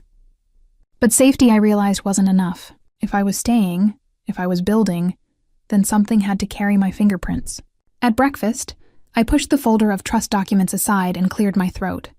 "The neighborhood school on 87th Street, I said. "It needs repairs. Leaks in the ceiling, old wiring. I read about it in the paper." Luca paused with his coffee halfway to his mouth. His gaze lifted, heavy and unreadable. And I want to fund them," I said. "From the trust, my money, not yours." The silence that followed was long enough for Eva to retreat into the kitchen with the plates. Jaime smacked the high chair tray with his palms, breaking the spell. Finally, Luca set down his cup. "Do it, just like that?" I asked, not sure if it was a test or a trap. He leaned back in his chair, folding his arms. "I said it was yours. Not a word leaves this house without weight. If this is what you want, then it's done." It sounded too easy. But within hours, Laura had arranged a meeting with the principal. I walked into the tired brick building with Jaime on my hip and a file under my arm. The fluorescent lights buzzed. Children's artwork peeled from the walls. A secretary with tired eyes showed me to an office where the principal, a woman with streaked hair and a wrinkled suit, sat behind a desk piled high with forms. "You're here on behalf of Mr. Castellano?" she asked, wary. "No," I said, sliding into the chair across from her. "I'm here on behalf of myself. I have a son. I want schools like this to be places he could belong." Her eyes softened. "What exactly are you offering?" "Repairs, wiring, safe classrooms." I opened the file. "Not charity. A commitment." She looked at the papers, then at me. For a moment, I thought she might cry. Instead, she reached across the desk and gripped my hand. "Do you know how many promises I've heard? Do you know how many fell through?" "This one won't," I said, surprising myself with the certainty in my own voice. By the time I left, contractors were scheduled. Budgets were signed. Laura held the door for me without comment, but her glance carried something that looked like respect. Back at the townhouse, Eva fussed with the stroller straps as if she'd been waiting to scold me for hours. "You're tired," she said. "Sit before you fall." I obeyed because she was right. Luca appeared a few minutes later, jacket still on, expression unreadable. "I heard," he said. "You said it was mine to use," I reminded him. "I did." He stepped closer, lowering his voice so only I could hear. "There will be whispers now. People will test whether your decisions carry my weight. They will wonder if your voice is your own or mine in disguise." "Let them wonder," I said. He studied me for a long beat, then nodded. "So be it." The whispers came sooner than I expected. That evening, while Luca was upstairs on a call, a man arrived at the door, slick hair, heavy ring, smile sharp enough to cut. Eva intercepted him, but his voice carried. "I came to congratulate the lady," he said. "Big moves, writing checks like that." I stepped into the foyer before Eva could block me. "Who are you?" He bowed his head mockingly. "An associate. I wanted to meet the new architect of generosity. Perhaps next you'll be choosing which restaurants we open, eh?" His tone made the words less joke and more challenge. Marco appeared at my shoulder without a sound. The man smirked, tipped his hat, and left with a swagger that felt rehearsed. When the door shut, Marco's jaw was tight. He shouldn't have come. "Who was he?" I asked. "Noise," Marco said, echoing Luca's word. But the tension in his shoulders told me noise could still hurt. Later, Luca found me in the nursery, rocking Jaime while the mobile spun stars above his head. "You shouldn't have answered the door," he said. "I didn't want to hide," I answered. He crossed the room, kneeling until his eyes were level with mine. "You don't hide, but you choose your battles. That man doesn't deserve your words." "I don't want to be protected by silence," I said, louder than I meant. Jaime stirred but didn't wake. Luca's gaze darkened, but not with anger. "Then speak," he said, "and I will make the world listen." It sounded like both promise and threat. That night I couldn't sleep. I lay in bed with Jaime's soft breathing in the monitor and the tin with the letter from Alessandro still in the drawer. AC to L, C to me. Choices layered like sediment. The phone buzzed. Another message from the number that had told me to run. "He'll use you to clean his name." "That's all." I didn't reply. I stared at the words until they blurred, then put the phone face down. In the morning, Luca slid into the seat across from me at breakfast. "There are people who will try to define you by me," he said. "And people who will try to define me by you. Both will be wrong." "Will they?" I asked softly. "Yes." He reached across the table, not for my hand but for Jaime's, steadying the boy as he tried to stand on the chair. "Because you took the wrong seat once, and now the seat belongs to you." Jaime laughed, oblivious. Ava wiped her eyes with a dish towel like she'd seen something worth remembering. For the first time since the plane, since the claim, since the cage accusations, I felt the ground beneath me stop shifting. I didn't know if it was love. I didn't know if it was safety. But I knew it was mine. The first sign that my decision had rippled beyond paperwork was subtle. Eva came back from the market with a frown she didn't wear. "People were asking," she said, setting down the bags. "Not about Mr. Castellano, about you. About the school." I forced a laugh. "What could they possibly want from me?" "Credit," she said. "Or blame. Both weigh the same."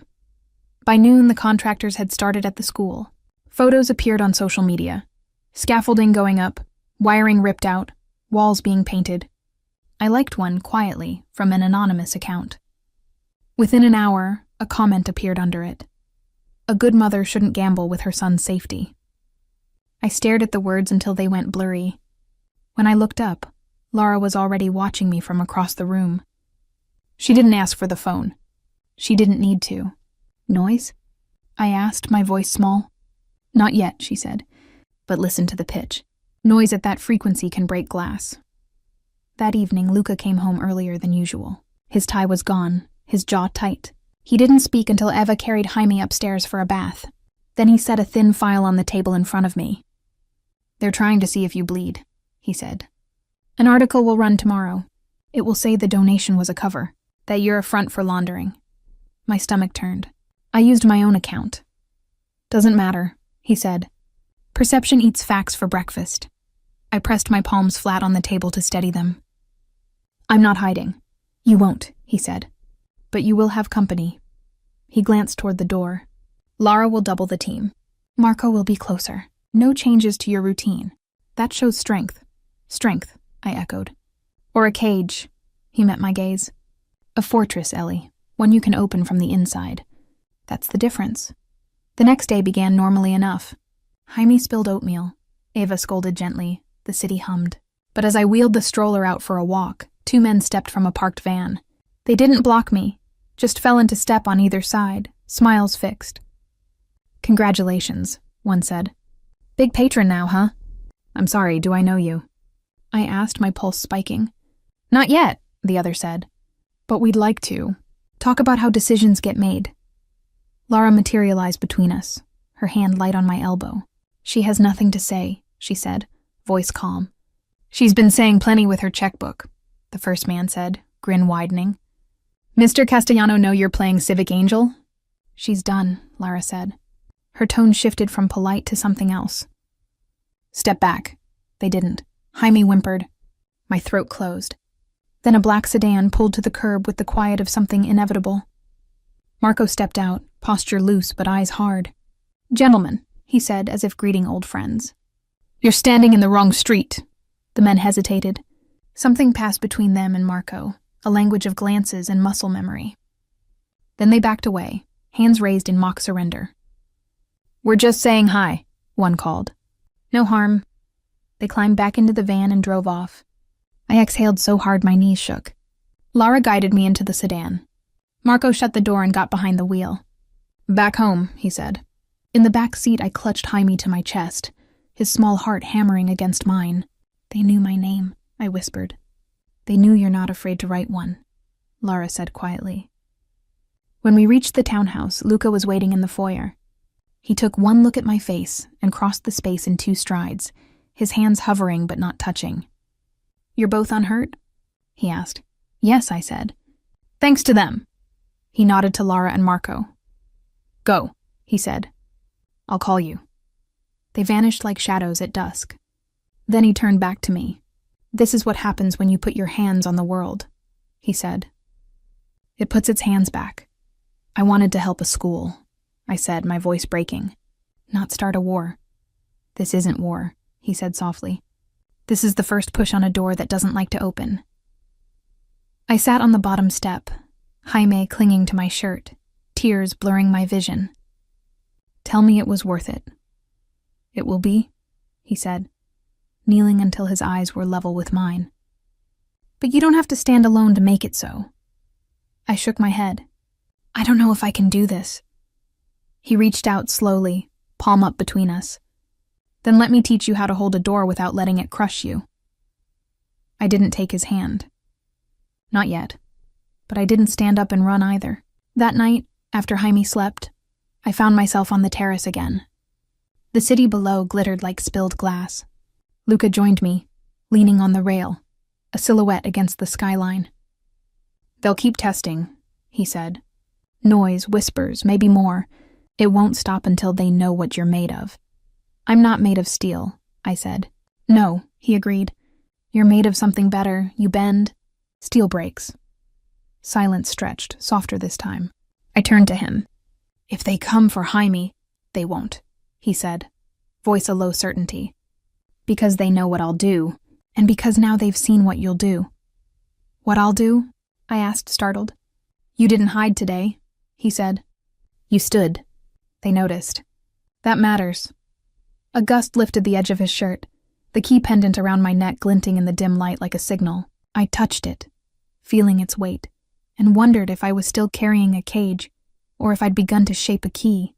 Luca's voice broke the quiet. "This is the life you stepped into when you took the wrong seat," he said. "But it doesn't have to own you. You can own it. And if I can't," I whispered. "Then I'll hold the door until you can," he said, turning to meet my eyes. "But you don't get to walk back through pretending you never touched it." Below us, the city kept breathing.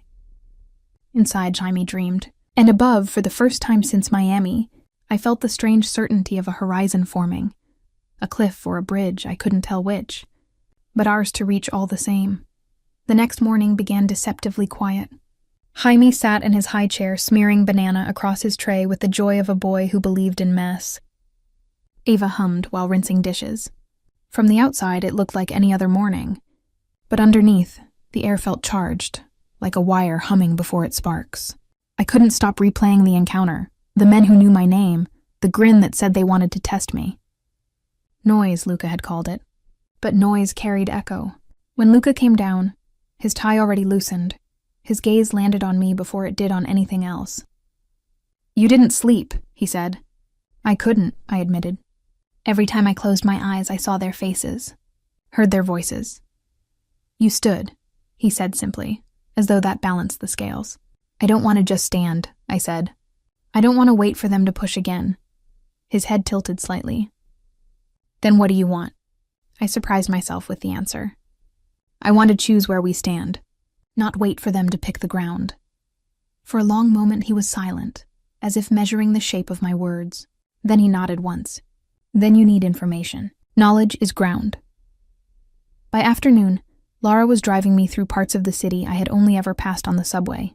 Blocks where scaffolding hugged buildings like bandages, where kids played soccer in cracked lots, where grocery stores kept everything behind glass. "These are the places," she said, voice low. "The ones people like to forget until elections. The ones men like those yesterday use for leverage." I pressed Jaime's stroller tighter against me. "And you're showing me because?" "Because you asked," she said simply, "and because he told me to." We stopped at a community center that smelled of chalk and sweat. The director, a woman with short gray hair and a voice like gravel, welcomed us with wary eyes. "Castellano sent you?" "No," I corrected. "I came myself. I heard you need books, computers." She barked a laugh. "We need the ceiling not to cave in, but sure, computers too." Her bluntness made me smile despite myself. "Then maybe both." We walked through cracked hallways where posters peeled from the walls. Kids crowded into one room with 3 broken laptops. The director crossed her arms. "Why would you care?" I adjusted Jaime on my hip. "Because my son will grow up in this city. Because if I have a voice, I want it to echo in rooms like this." For a second, her eyes softened. Then she nodded once. "If you're serious, come back in a week. If you're gone by then, I'll know you were just another name with a checkbook." Back in the car, I felt lighter and heavier at once. Lara didn't comment until we were nearly home. "You know," she said, "you're painting a target on yourself." "Better me than him," I whispered, kissing Jaime's hair. That evening, Luca waited in the library, sleeves rolled, a decanter half empty beside him. He listened as I told him about the center, about the director, about the peeling posters. He didn't interrupt. When I finished, he leaned back, studying me with an expression I couldn't read. "You're not afraid to provoke," he said. "I'm already provoked," I said. "I'd rather do it with purpose." A flicker of something, pride maybe, crossed his face. "Then you'll need protection that isn't invisible. They have to see it." "I don't want to walk with soldiers," I protested. "Not soldiers," he said. "Symbols." The next morning, when I left the townhouse with Jaime, Marco was beside me as usual. But this time 2 women in dark coats followed at a distance. Not looming, not aggressive, just visible enough that the men on the corner who had been waiting melted away before we reached them. "Subtle," I murmured. "Loud enough," Marco said. The week blurred with meetings and lists. The school repairs moved fast. The community center's director called, her voice brusque but less wary. "You really mean it," she said. "I'll hold you to it." I began to understand what Luca had meant about architecture. Money was scaffolding. Names were bricks. Choices were mortar. The walls could rise or collapse depending on how steady you laid them. But walls attract attention. One night, after Jaime finally surrendered to sleep, the doorbell rang. Ava answered, then appeared in the living room with a face pale as paper. "It's for you," she whispered. At the door stood the same man from the foyer days ago, the one with the slick hair and the heavy ring. He smiled too wide, hands in his pockets. "Evening," he drawled. "You've been busy, Mrs. Castellano." The name landed like a slap. "That's not," I began. "Doesn't matter," he said, cutting me off. "What matters is you're making moves without understanding the board. Fixing schools, fixing centers, looks nice, but it steps on toes." I felt Marco behind me before I saw him, a shadow solidifying. "You should go," he said evenly. The man smirked. "Tell your boss his wife's enthusiasm might need tempering." He tipped an invisible hat and sauntered down the steps, whistling. My hands shook as I shut the door. "Wife," I whispered, the words sticking like glass. Marco's jaw tightened. He wanted you to hear it. When Luca came home later, I was waiting. I shoved the words at him before he could sit down. "He called me your wife. He said I need tempering." Luca's eyes went black with something ancient. "His name?" "I don't care about his name," I snapped. "I care about what it means. They see me as a weakness, as leverage." "No," he said, stepping closer. "They see you as power. They're afraid of it. That's why they're testing." I shook my head, pressing a hand to my temple. "I don't want to drag Jaime into this. If it means stepping back." His voice cut through mine, low and absolute. "No." I looked up, startled. "You don't step back," he said, softer now. "If you step back, they'll come forward. If you stand, I'll make sure they fall back. That's the only equation they understand." For the first time, I realized he wasn't just protecting me. He was daring me to grow teeth. That night, while Jaime dreamed in the next room, I opened the drawer with the tin again. Alessandro's letter stared up at me. "If you want more, come find me." I whispered into the dark, "I found him." And he said from now on, "You're mine."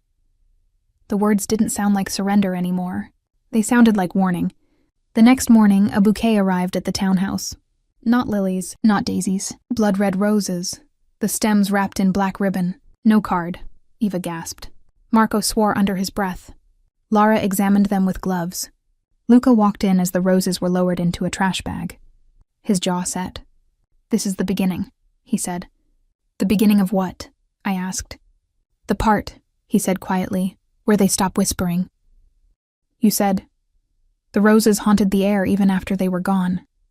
The metallic tang of their scent clinging to my hands as though I'd touched iron instead of petals."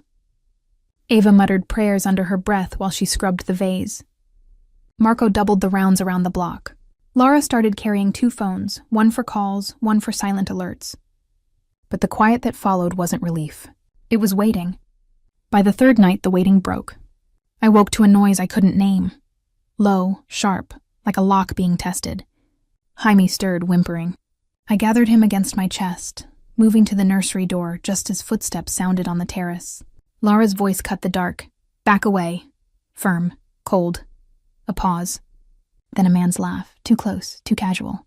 "Tell Castellano his charity case is costing him." I froze. My blood iced over, not because of the words, but because the voice was the same one that had mocked me in the foyer. Marco thundered up the stairs. The scuffle was brief, the thud of bodies, the scrape of shoes against stone, then silence. When Luca arrived minutes later, his shirt undone, his hair damp like he'd been pulled from a shower, his eyes locked on me before anyone else. "You're safe?"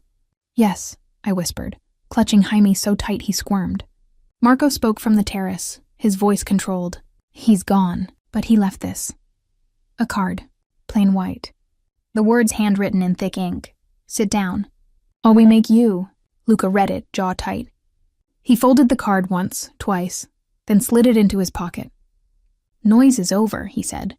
"They've chosen fire." He left the terrace without looking back, his presence heavy enough to drag the room with him. The next day was a blur of motion. Extra guards appeared. Vehicles rotated at the curb. Jaime's stroller was checked twice before we left the townhouse, then again before we came back. The walls of safety thickened until they felt like stone. I hated it. At lunch, I slammed my hand against the table. "This isn't life, Luca. This is prison with prettier sheets." He didn't flinch. "It's survival." "It's surrender," I shot back. "And I won't raise him in surrender." He leaned forward, his eyes dark and steady. "Then what will you do?" The question cut me open. I'd been waiting for him to tell me what the next step was. Instead, he'd turned the blade around, offered me the handle. I swallowed. "I'll fight. On my ground, not theirs." "Your ground," he echoed, studying me like I was a map he'd never seen before. "Then tell me where." "The school. The community center. Places they can't touch without showing themselves. I'll make noise louder than theirs. If they want me to sit down, I'll stand taller." A long silence followed. Then Luca sat back, a slow nod forming. "Then we build higher walls in the places you choose." That evening, I returned to the community center. The director met me at the door, arms crossed, eyes wary. "You're brave," she said. "Or foolish. You know men are already talking. They don't like women making decisions on their turf." "I'm not on their turf," I said. "I'm on mine." She studied me for a long beat, then let me in. Inside, kids played tag between cracked walls. A teenager hunched over a broken laptop looked up with hopeful eyes. I thought of the roses, the card, the voice on the terrace, and something inside me hardened. "We're going to fix this place," I told her. "And no one is going to stop us." Back at the townhouse, Luca was waiting in the library, a map spread across the table. He tapped a corner. "Their businesses. Their leverage. These are the places they'll press next." I hesitated, then moved closer, Jaime asleep in his carrier against my chest. "Then we press first," I said, surprising myself with the steel in my voice. His gaze lifted, slow and deliberate. "You're not afraid anymore." "I am," I admitted. "But fear isn't going to raise my son." Something in his expression shifted. Pride, possession, something I couldn't name. He reached across the table, his hand brushing mine where it rested on the map. "From now on," he said softly, echoing that first claim, You're not just mine. You're theirs too. Everyone will know it. The next morning, an article appeared. Not the one about laundering. The one Luca had warned about. This one was different. Photos of me at the school, at the center, with Jaime on my hip, with the caption, "Single mom turned patron, taking on New York's broken system." I stared at the headline, my throat tight. "This wasn't me," I whispered. "No," Luca said from across the table. "It was me." I gave them what I wanted them to see. "And what's that?" "A woman who doesn't bend," he said. "A mother who stands." "Let them test that." The phone buzzed. Another message from the number that had been haunting me. "You're playing with fire, and children burn fastest." My stomach twisted. I pushed the phone across the table to him. Luca read it, then set it down with deliberate calm. "Then we stopped playing," he said. That night I couldn't sleep. I walked the terrace with Jaime in my arms, the city below us humming with secrets. When I turned back, Luca was watching from the doorway, his silhouette carved against the house's warm light. "You could leave," he said. "Tonight. Marco would take you anywhere. No one would stop you." I shook my head. "And they'd win. They'd teach me to hide. I won't give Jaime that lesson." For the first time, I saw relief flicker across his face. He stepped onto the terrace, close enough that our shadows overlapped. "Then we stand," he said. "Together." "Together," I echoed, the word foreign but solid on my tongue. Inside, the phone buzzed again. A new message. "Tomorrow, noon, Central Park. Come alone, or we finish this another way." I stared at the message until the words stopped being letters and turned into a door. Noon, Central Park. Come alone. The last two words glowed like a dare. Luca read it once, then again, his face going still in the way that meant motion was happening elsewhere. "You won't go alone," he said. "If I don't go," I countered, "they finish this another way. We both know what that means." "It means they want to choose the ground," he said evenly. "You just told me you wouldn't let them." I paced the length of the study, the city's night pressing its palms to the windows. Jaime slept upstairs, the monitor's soft hiss reminding me that choices came with witnesses. "What if I go on my terms?" I asked. "Visible. Daylight. A place where they can't make me disappear without showing their face." "Central Park at noon is still their ground," he said. "Too many exits. Too many places to hide a hand." "Then we change it," I said, surprising myself with the heat in my voice. "We pick the exact spot. We make it visible from 3 angles. We make sure no one can get within 5 feet without being seen." Luca's eyes narrowed, not with anger, calculation. He reached for the phone on the desk and spoke into it in low Italian that sounded like velvet braided with wire. When he hung up, he leaned back, studying me. "If you go with eyes. No guards at your elbow, no spectacle. But eyes at every radius. Lara?" I asked. "And more," he said. "Quiet ones," I exhaled. "Then we go." He stilled. "We?" I nodded. "I won't go alone. But I also won't let you turn it into a parade. You stay back, I walk in. You keep the net where they can't see it." A beat of silence, then a single nod. "Agreed." Sleep came like a shallow tide that withdrew every time I closed my eyes. At dawn, Eva handed me coffee without comment. Her mouth pressed into a line that made me want to hug her and apologize for all the ways I'd broken the quiet of this house. She kissed Jaime's head and said, "Be back for lunch," like it was a spell. At 11:40, the SUV glided to a stop on 5th, the park opening like a green mouth. I wore a plain dress, flats, no jewelry except the key pendant and the small ring on a chain. My hands were steady. My stomach was not. Lara stood at the curb, speaking into her mic with the calm cadence of someone setting a table. "South end covered. North end covered. Midline clear." She lifted her eyes to mine. "You know the rules. Don't be a hero," I recited.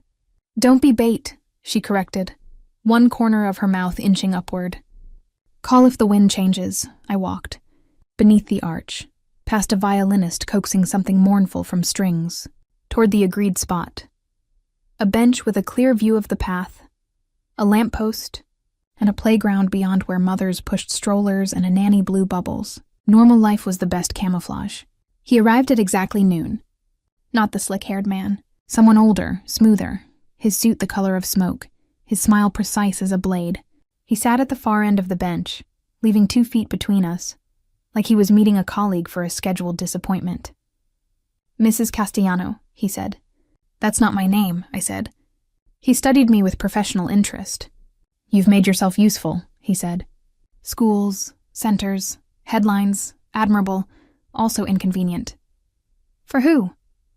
I asked. He folded his hands in his lap. "For people who prefer the old arrangements. People like you. People like us," he corrected pleasantly. "But we don't have to begin at disagreement. We can begin at alignment." "I'm listening," I said, though my pulse thundered. "You stop," he said simply. "Not forever. Just for now. You slow the charity. You pull back. We let the air cool. Everyone saves face. Your boy grows up unbothered. And if I don't? Then the air warms," he said. "And heat has a way of finding the most tender places." A bubble drifted across my sightline and burst. "You sent the roses," I said. He smiled politely. "I approve of tradition. And the man who came to my door? A zealot," he said with a little shrug. "Zealots are tiresome. They make messes. We prefer talk." I turned to face him fully. "Then talk to me like I'm not a guest in a room you own. Talk to me like the person who decides." He inclined his head slightly, as if conceding a point in a game. "Very well. You're deciding fast in a world that punishes speed. You're putting your name on structures that used to be useful to other names. Slow down, and you'll have room to plant your garden. Sprint, and someone will misread your movement as a race." "Maybe it is a race," I said, "between the kids who need working wiring and the men who like the dark." He smiled without showing teeth. "You have a talent for lines." "Another one, between love of your boy and love of being seen." I felt the hit. He could tell. Before I could answer, a jogger stumbled near the bench and cursed softly in a way that sounded wrong. Lara's voice ticked in my ear from the tiny bud she'd insisted I wear. "Clock 2, switch. Stay seated." I kept my body quiet. The jogger righted himself and moved on. The man beside me hadn't flinched. He knew there were eyes. He didn't care, or he wanted me to believe he didn't. "Tell your boss," he continued, "that building is admirable, but stability is essential. He knows how balance works. He used to know it better." "Tell your friends," I said, "that turning up at a woman's door and whispering threats under her window is how you get the lights turned on brighter." His gaze sharpened a fraction. "This isn't a threat. It's a forecast." "Then here's mine," I said, finding a steadiness I hadn't expected to find sitting next to a man who could unmake an afternoon. "We're not stopping. We're not slowing. We're documenting. And we're choosing places you can't touch without leaving fingerprints." He sighed as if disappointed in a rookie who'd declined an easy out. "Boldness is expensive," he said, standing. "And bills come due." He stepped away. For a second I thought that was the end, that the showdown had been a conversation in a public park like strangers comparing weather. Then he turned back. The polite smile returned to his mouth, but not to his eyes. "One more thing," he said. "When you sit in a seat that isn't yours, you should be very sure whose plane you're on." The words landed like ice water. He nodded, the gesture almost affectionate, and blended into the crowd, a man on a lunchtime walk. "Exit north," Lara said quietly in my ear. "Now." I stood, legs remembering how to work, and headed toward the crosswalk where a woman with a stroller waited for the light. Halfway there, a cyclist cut fast across the path, too close. A hand jutted toward my shoulder. Marco materialized from air, palm against the cyclist's chest, a controlled stop that looked like kindness, and wasn't. "Eyes up," he told the man, who scowled and pedaled away.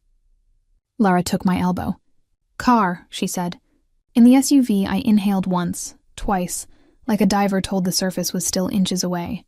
"He knew," I said. "About the seat. About the plane. They know the origin story," Lara said. "It's cleaner than most." Back at the townhouse, Luca waited in the library, hands braced on the table. When I finished recounting the conversation, he didn't sit. He looked at the ceiling, at a point beyond it, and laughed once without humor. "Of course it's him. Name," I said. He considered, then gave it to me like a blade handed hilt first. "Rinaldo Serrano. Friend?" I asked. "Never," he said.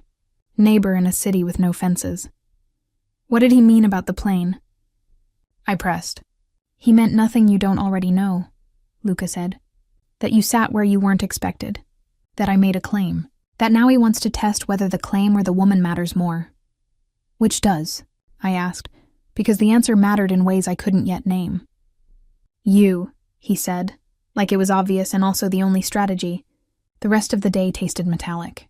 I played with Jaime on the rug while messages pinged on phones I wasn't supposed to see. Contractors sent updates from the school.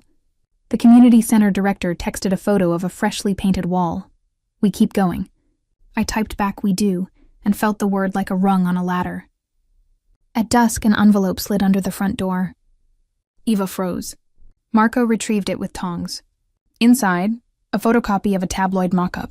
My face, Jaime on my hip, a headline with my name twisted into something cruel. A date stamp for 2 days from now. They're telegraphing, Laura said, disgust thinly veiled. Trying to scare you into moving first.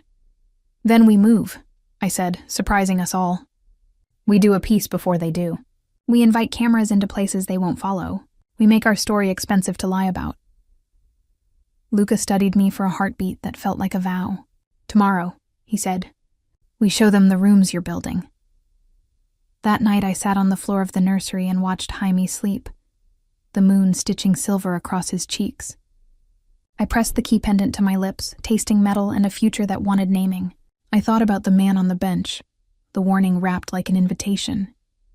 I thought about the wrong seat and how a mistake had turned into a geometry problem. Angles, lines of sight, exits that were also entrances. I texted Luca from the hallway rather than say it out loud, because some admissions need glass between them and air. I was afraid in the park. I went anyway. I'll go again. His reply came fast. Being mine will never require fearlessness. Only truth. I typed, then here's truth. I'm staying. 3 dots then. Then I build around you until the wind has to ask permission to pass. In the quiet that followed, the house felt less like a cage and more like a frame for something we hadn't finished drawing. Outside, sirens wove a thin line through the city's throat. Inside, my boy breathed, and my bones decided to learn a new word for brave. Tomorrow they'd bring cameras. Tomorrow we'd step into light not as spectacle, but as structure. If the world wanted to test whether the claim or the woman mattered more, I would give it the answer in daylight, with witnesses, with rooms that existed whether anyone approved or not. The wrong seat had become the seat I chose, and if someone wanted to pull it out from under me, they would have to show their hands. Morning came with a sky the color of tin and a forecast that promised sun by noon. Eva ironed a simple blouse I hadn't known I owned. Laura coordinated routes as if mapping arteries. Marco checked vehicles, then checked them again. The house felt like a backstage. Props in place, cues rehearsed, everyone pretending not to look at the clock. At 9, Luca appeared in the doorway of the kitchen, sleeves rolled, tie in his pocket like a concession he'd won from himself. You ready? He asked. As I'll ever be, I said, hitching Jaime on my hip. He grabbed at the key pendant and laughed, unaware that the world had sent us an appointment with itself. The first stop was the school. Contractors had peeled back ceiling tiles, exposing old pipes like bones. A foreman, skeptical the first time we met, shook my hand with a grip that had decided to trust. We'll have the wiring finished by the end of the week, he said. Lights that turn on when you ask them to. Miracles, right? Miracles are just budgets that behave, I said, and he chuckled like I'd told a secret. The cameras arrived cautious, noses twitching for blood but finding fresh paint. A local reporter I recognized from evening news shook my hand. Off the record? She said, voice pitched low. Why poke the hornet's nest? Because kids were getting stung, I answered, and watched her eyes change.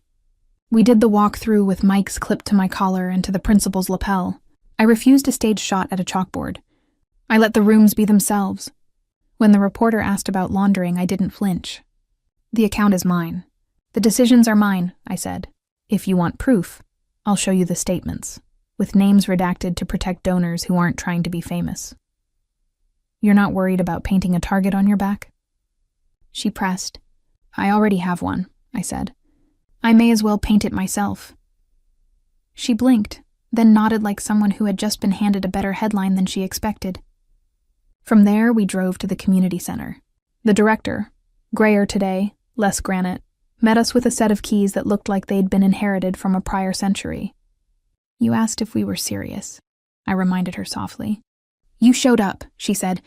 Serious enough. Kids swarmed the gym, a tide of noise and knees. The cameras caught laughter bouncing off cracked walls. We stood together in a room that smelled like cleaning fluid and effort. And the reporter asked the question she'd been saving. Aren't you worried that making yourself this visible will invite more attention from people who don't like what you're doing? I thought of roses and a black ribbon, a bench in Central Park, a man with a smoke-colored suit talking about forecasts. Visibility isn't the danger, I said. What happens in the dark is. We finished by noon. As we packed up, the reporter slipped me a card. If they smear you, she said, call me first. Don't let the tabloids eat this story before the facts do. Thank you, I said, meaning it. Back in the SUV, the city's hum came through the windows like electricity. Jaime slept with his mouth open, dreams sucking on absence like it tasted good. I opened my phone to a cluster of messages. Lisa had written, saw you on the 10 a.m. cut-in. Holy hell, Ellie. You look like you own the room. I typed back, trying to. She sent a string of hearts and a knife emoji that made me laugh harder than I should have. Enjoying yourself? Luca asked, amused. No, I said, still smiling. But I'm breathing. His mouth twitched. I'll take it. We were 3 blocks from the townhouse when the world pivoted. Lara's voice sharpened in my ear. Hold, reroute, vehicle tails at 6 and 9. Marco turned right when he should have gone straight. The SUV behind us hesitated, then followed. Another slid from a side street. The hair on my arms prickled. Stay calm, Lara said. We're not stopping at home. Where? Marco asked. Plan C, Lara answered, and Marco smiled like Plan C owed him money. We zigzagged through streets that felt suddenly narrower. The cars stayed a length behind, patient as sharks. A light went yellow. Marco accelerated just enough to make it and leave them at the red. 2 down, he murmured. We'll see who cares enough to ignore pedestrian right-of-way. They did. One ran the light. A horn bellowed. A pedestrian yelled creative things. 1, Lara counted. 9 o'clock vehicle circling. Copy, Marco said. We pulled into an underground garage whose shutter began to descend the moment our tires kissed the threshold. The pursuer tried to follow. The gate slammed to a stop 6 inches above the hood. Brakes shrieked. Metal squealed. Lara was already out, talking to a man in a blue jacket who looked like a manager you didn't want to disappoint. Who owns this place? I whispered. Friend of a friend, Luca said. The kind that doesn't need names. We waited 10 minutes. My pulse refused to unclench. Jaime slept on, as oblivious to enemy tales as to electric bills. When Lara slid back into the seat, her expression had entered its winter. We'll take the service exit, she said. Home later. Not now. The service exit spat us into an alley with sunlight like a secret. Marco threaded us through streets so narrow they felt like escape valves. When we reached the river, the city looked like it had been rearranged and forgot to tell us. We stopped at the cafe Luca had called one of ours. Inside, staff pretended not to notice that we were a procession. The barista set warm milk in a paper cup on the counter without looking up. For the piccolo, he said, and went back to tamping espresso. We took a corner table. Luca sat across from me, hands folded, eyes quiet. You did well, he said. I sat on a bench and didn't cry, I said. Bar is low. It's higher than you think, he said. My phone buzzed. A push alert from the local news. Community center renovation moves ahead with private funds. The thumbnail showed me next to the director, both of us mid-sentence. No makeup, no filter. The copy below the image read, Ellie Sullivan, a single mother, says transparency is her answer to whisper campaigns. That'll help, Lara said, scanning her own feed. The more you control the narrative, the harder it is to paint you as a ghost. Ghosts are useful, Marco muttered. But not for this. We were halfway through one shared pastry, Jaime stealing crumbs with an air of criminal triumph, when the door chimed and the room chilled. Ronaldo Serrano walked in like he owned all the chairs in the city. His suit was the same smoke color. His smile had been sharpened. Afternoon, he said, as if bumping into us were an accident the universe arranged to amuse itself. Lara stood without standing. The room went alert. Ronaldo lifted both palms in a soft surrender. "Relax," he said mildly. "Public place, cameras. I'm only here for coffee." He ordered at the counter, paid cash, and took the table beside ours instead of literally any of the empty ones.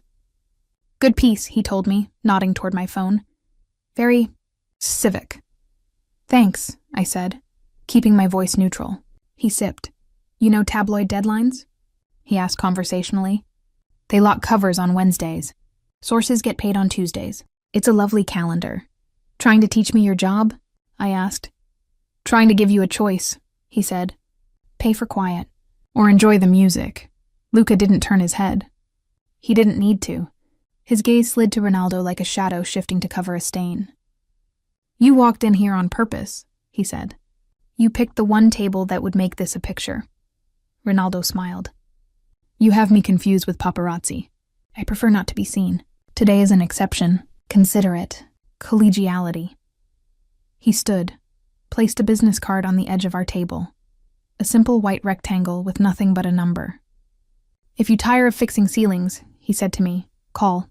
We can discuss how not to make the floor collapse."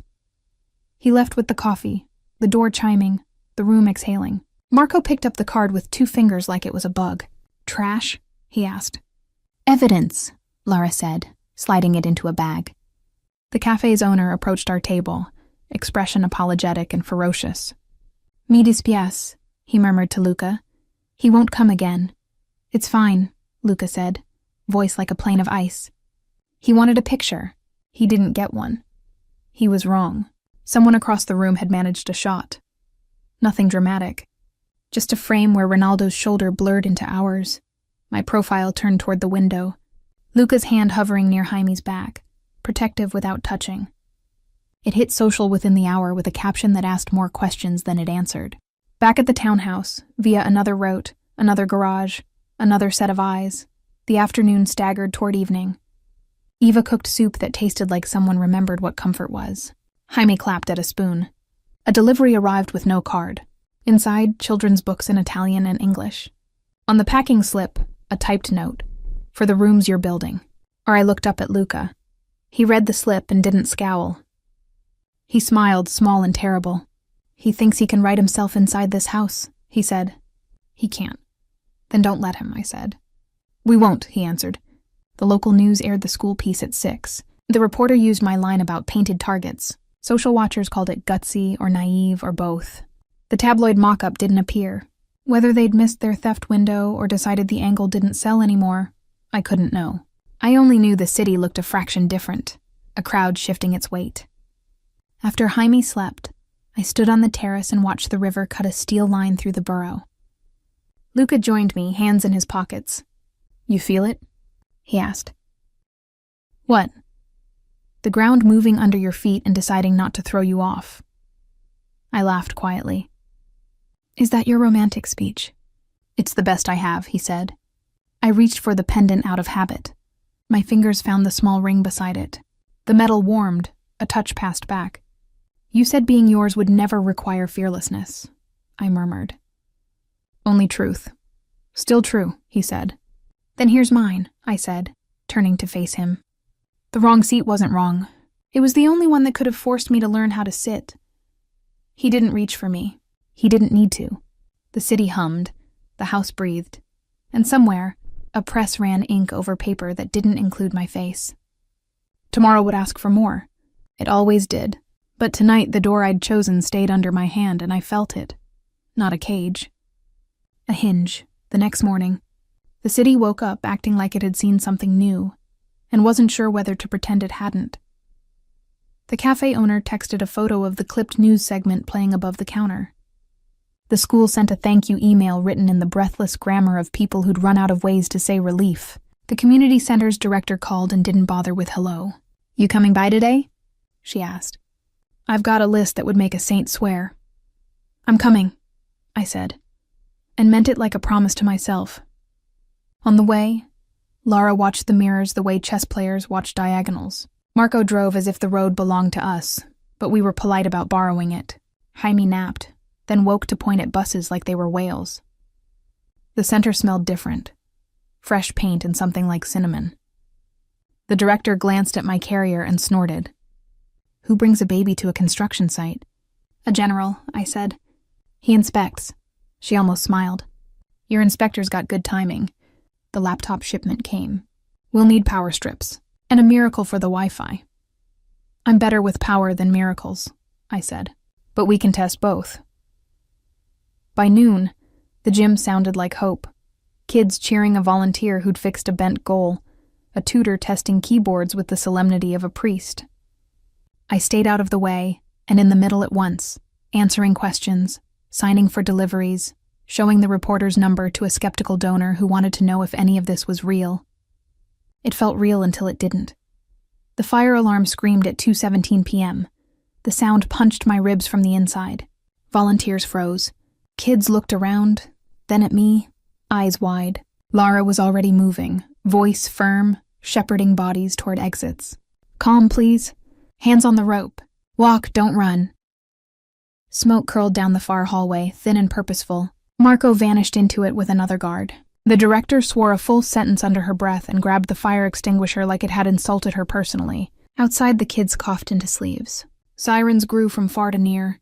I counted heads while Lara counted them again, our lists overlapping until they matched. All out, she said. Everyone. Marco emerged 10 minutes later, jacket streaked, eyes watering, a rag stuffed in his collar. Small, he said. Deliberate. He held up a charred wad of something that used to be paper. Rag stuffed behind a vent. Ignition taped to a timer. The fire captain glanced between us and the director, then nodded the way professionals do when they recognize other professionals. Camera coverage? He asked. Everywhere, Lara said. Good, he said, because whoever set this wanted a message, not a blaze. As if the day hadn't gotten the memo, a plain sedan glided to the curb minutes later. A man stepped out with a clipboard and a look that made me want to sanitize the air. City inspection, he said to the director, badge flashing. Anonymous complaint. We're issuing a stop work order pending review. The director's laugh sounded like it wanted to be a scream. You've got to be kidding. Procedure, he said, and slapped a red paper on the door like an insult. He turned to leave. I stepped into his path. Inspector, what's your name? He hesitated, then showed the badge again. D. Morales. Mr. Morales, I said evenly. The complaint was anonymous. The fire was contained. The cameras are rolling, and our permits are in order. I held up the folder Lara had made me memorize, the one with stamps and signatures that made rooms legal. You can pause the work. You can't close the doors on kids who have nowhere else to go. He looked at the folder, at my face, at the director behind me who looked ready to use the extinguisher in creative ways. His jaw shifted. I have to follow procedure, he repeated, but it sounded thinner. Follow it, I said. Review the footage. We'll be here tomorrow, so will the press. He left with the air of a man who had been told to finish a job and found the instructions out of date. When the kids were safely bused to the school for the afternoon session, the director leaned against the doorframe and lit a cigarette she didn't smoke. You making enemies, she said, blowing nothing into air. They were already there, I said. I'm just meeting them in daylight. Back at the townhouse, Eva met us with water, and the look she wore when she was trying not to show she'd been praying. Jaime clapped at the sight of her, then at the glass because it caught the light.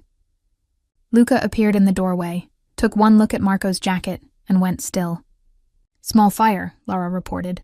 Intentional, controlled. Inspection hit us minutes later. Order posted. Luca's face didn't change, but the temperature in the room did. He's escalating, he said, a diagnosis more than a complaint. Then escalate back, I said. My voice surprised me. Legally, publicly. We hold an open day at the center tomorrow under safety review. We invite parents. We live stream. We show the permits. We show the camera stills to the inspector, and, if he doesn't move, we show them to the reporter. You want to force his hand, Luca said. I want to turn their message into ours, I said. A long moment, the kind that sifts people. Then he nodded once. Done. The night hollowed out and refilled with lists. Eva made soup and put the bowl in my hands. Lara cut the video into a clean, undeniable sequence. Marco's crew rewired the fire panel. The director sent me a photo of kids drawing posters that said open in shaky letters that looked like a shout. At midnight, when the house finally held still, I went to the bedroom, opened the nightstand, and reached for the tin with my father's letter. The ritual I'd fallen into when the day needed a weight to end it. The tin wasn't there. For a second I thought I'd put it somewhere safe and forgotten. I pulled the drawer out and set it on the bed. Nothing. I pulled the lower drawer. Nothing. My breath came short. A sheet of paper lay on the wood at the very back, so flat it almost didn't cast a shadow. I slid it out with 2 fingers and recognized the crispness of a fresh copy. It was the letter, photocopied. My name black on white. The signature, AC, and below it, in thick marker that had bled through, mine. The room tilted. I sat down because the floor felt like water. "Luca," I called, and my voice sounded like it had found its own echo. He came fast, took in the drawer on the bed, the paper in my hand, the color pulled from my face. He didn't ask what, he asked how. "When?" "Sometime today," I whispered. We weren't home. Lara arrived in seconds, eyes already tracking the frame, the latch, the hinges. "No sign of a forced entry," she murmured. "Someone with a key, or someone who knew the rhythm of the house." Marco's jaw tightened. "Staff?" "Never," Eva said from the doorway, voice shaking not with fear but with insulted loyalty. "Never." Luca took the copy from my hand like he was taking a blade and set it on the dresser. "They want to move the battlefield into our room," he said softly. "They want to make the story personal." "It already is," I said. The steadiness that rose in me didn't feel like courage. It felt like anger deciding to be useful. "And tomorrow we will make it public." He looked at me then with something like reverence and something like regret. "You understand," he said, "that once we cross that line, there's no going back." "There wasn't anyway," I whispered. "The day I took your seat." Morning came fast and didn't ask permission. We arrived at the center to find parents already gathered, kids holding handmade open signs, a few reporters orbiting the crowd. The red stop work order glared on the door. The inspector, Morales, appeared at 10 sharp, eyes tired, clipboard in hand. Behind him, a man in a better suit watched like a supervisor who didn't like being seen. I stepped onto the top stair and lifted the mic Lara had set on a stand. "My name is Ellie Sullivan," I said. "This building is a promise. Yesterday someone tried to smoke us out of it. Today we invite the city to watch us fix it." Cameras clicked. Kids cheered like church. The director folded her arms and blinked fast. "Inspector Morales has procedures," I continued. "We respect them. We have permits. We have footage. We have parents who won't accept rolling blackouts on their children's futures." I looked straight at Morales. "Sir, if your procedure says shut this door, tell these families why, with the cameras on." He swallowed. The man in the better suit stepped forward, whispering in his ear. Morales looked at the whisperer, then at the kids, then at the better suit again. He took the stop work order off the door. "Temporary clearance," he said, voice steadying. "Pending final review." The crowd erupted. The better suit scowled and moved away, making a call. Lara's eyes tracked him like a hawk. After handshakes and paperwork and 3 moms hugging me with the intensity of people who hadn't planned to, I ducked into the office to breathe. My phone buzzed on cue. A new message from the same number. Cute speech. "Keep talking. We're listening from closer than you think." I forwarded it to Lara, then to the reporter with a single line. "If I go missing from my own house, start here." I didn't send it to Luca. He was already moving chess pieces 3 turns ahead. Instead, I texted him. He was inside our room. His response came from the SUV parked half a block down. "Then the house changes locks tonight. And tomorrow we change the city." I put the phone face down and looked around the office. Mismatched chairs, a corkboard with flyers, a window that stuck. A place that had been asked to hold too much, now holding a little more. The wrong seat had become a stage, a desk, a stair, a door. If they wanted to write mine across my life, I would answer with ours in letters they couldn't erase. Outside, a kid shouted my name to show me a drawing of a house with a big door and windows spilling light. "It's your house," he said proudly. "No," I said, crouching to meet his eyes. "It's yours." Behind him, Lara's phone lit with a photo from a street cam. A tall man in a smoke-colored suit passing under our townhouse awning at 9:13 a.m., smiling at the camera like he'd been invited. The hinge had moved. The door was open. The climax was no longer coming. It had crossed our threshold. That night, the house breathed like it knew it had been breached. Marco's team swept every hinge, every lock, every frame. Lara installed sensors that hummed when passed, their lights like eyes. Iva burned sage in the kitchen while muttering in Spanish, the smoke twisting like a prayer. But no one said the obvious. He had already been inside. I lay in bed with Jaime curled against me, his hand gripping the chain that held the key pendant and ring. Every creak of the townhouse felt like a whisper. At 3 a.m, a single thought cut through. They're not afraid of locks. They're afraid of light. At dawn, I walked into the library where Luca sat with a file open, a map of the city spread across the desk. His eyes looked carved from stone. "I want a press conference," I said. His head lifted. "You want to invite them?" "I want to make it impossible for them to pretend this is shadows," I said. "They want me scared quiet. I want them cornered by their own noise." He studied me like I was an equation that solved itself. "If you do this, you can't walk it back." "I know." He closed the file. "Then we prepare." The next day, cameras lined the steps of the community center. Parents crowded close, kids perched on shoulders. Reporters angled microphones like weapons disguised as tools. I wore the blouse Eva pressed and no makeup, because truth doesn't need polish. Luca stood 3 steps behind me, hands clasped. His presence not decoration but declaration. "My name is Ellie Sullivan," I began, voice steadier than my stomach. "I'm a mother. I'm a daughter. I'm someone who once sat in the wrong seat on a plane and ended up in a story bigger than my life." Murmurs rippled through the crowd. I didn't stop. They told me to sit down.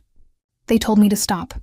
They sent flowers with black ribbons, notes through my door, smoke through the vents where children play. And when I didn't bend, they came inside my house. Gasps, scribbles, cameras clicking. My heart hammered. I'm not hiding. Not from them, not from you. If something happens to me, you know who. If something happens to my son, you know who. And if nothing happens, it's because the light is too bright for them to move. The director of the center stepped beside me, her gravel voice carrying. "This woman's putting her name on what matters. If you don't like her, fine. But the ceiling won't collapse on our kids again. That's not crime. That's community." The cheer that rose wasn't polite. It was hungry. Reporters shouted questions.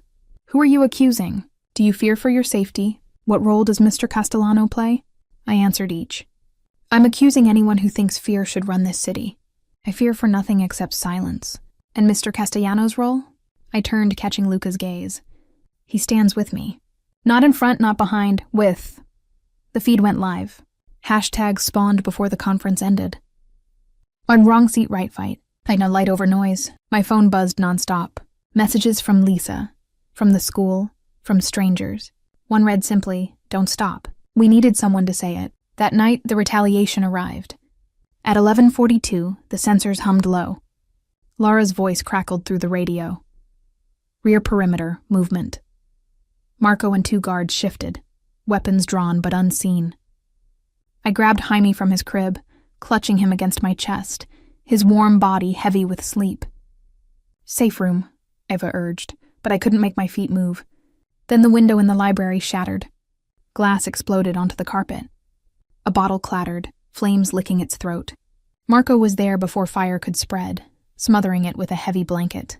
Luca appeared in the doorway, pistol in hand, his expression pure storm. Outside, tires screeched. A car tore away down the block. Lara's voice, plate captured. "Sending now." The flames died, leaving smoke curling like questions. I held Jaime tighter, my throat raw.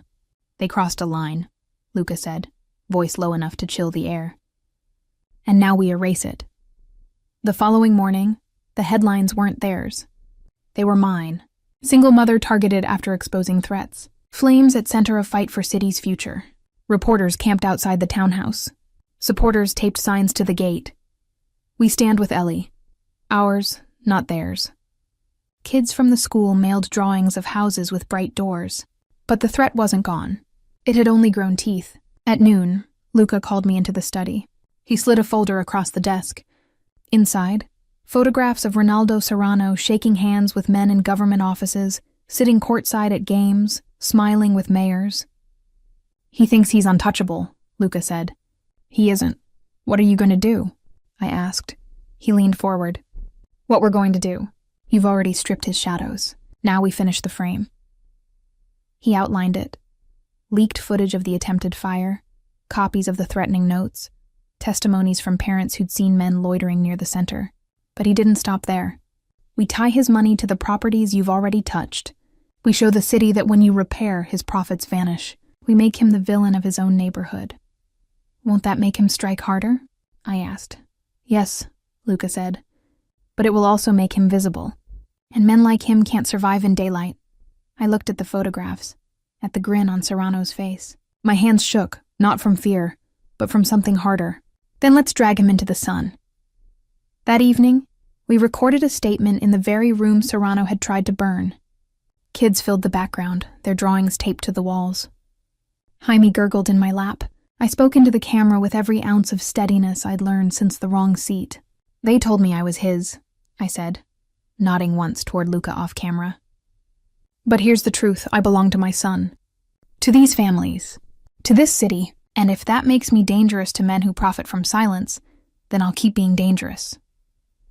When the clip aired, social ignited. Not just sympathy, momentum. Other neighborhoods called. Other directors reached out. Other mothers wrote. Serrano's name trended for the first time in his career, and not the way he liked. That night, while the house finally exhaled, I stood on the terrace, the city breathing with me. Luca joined me, silent, his hand brushing mine just enough to let me choose. "I think the seat was never wrong," I whispered. "It was always waiting."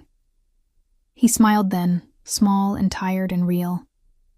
"And from the moment you took it," he said, echoing the vow that had started it all, "you were mine." "No," I said softly, touching the key at my throat.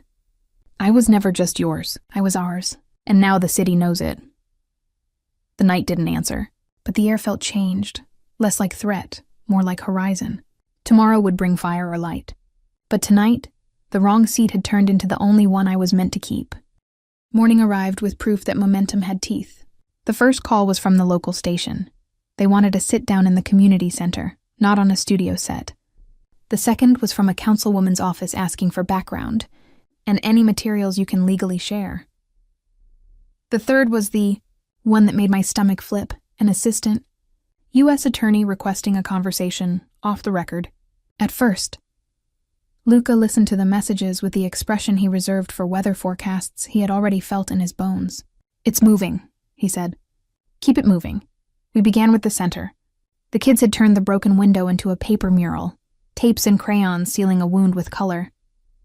The director stood beside me, hands on hips, ready to fight the next 10 years.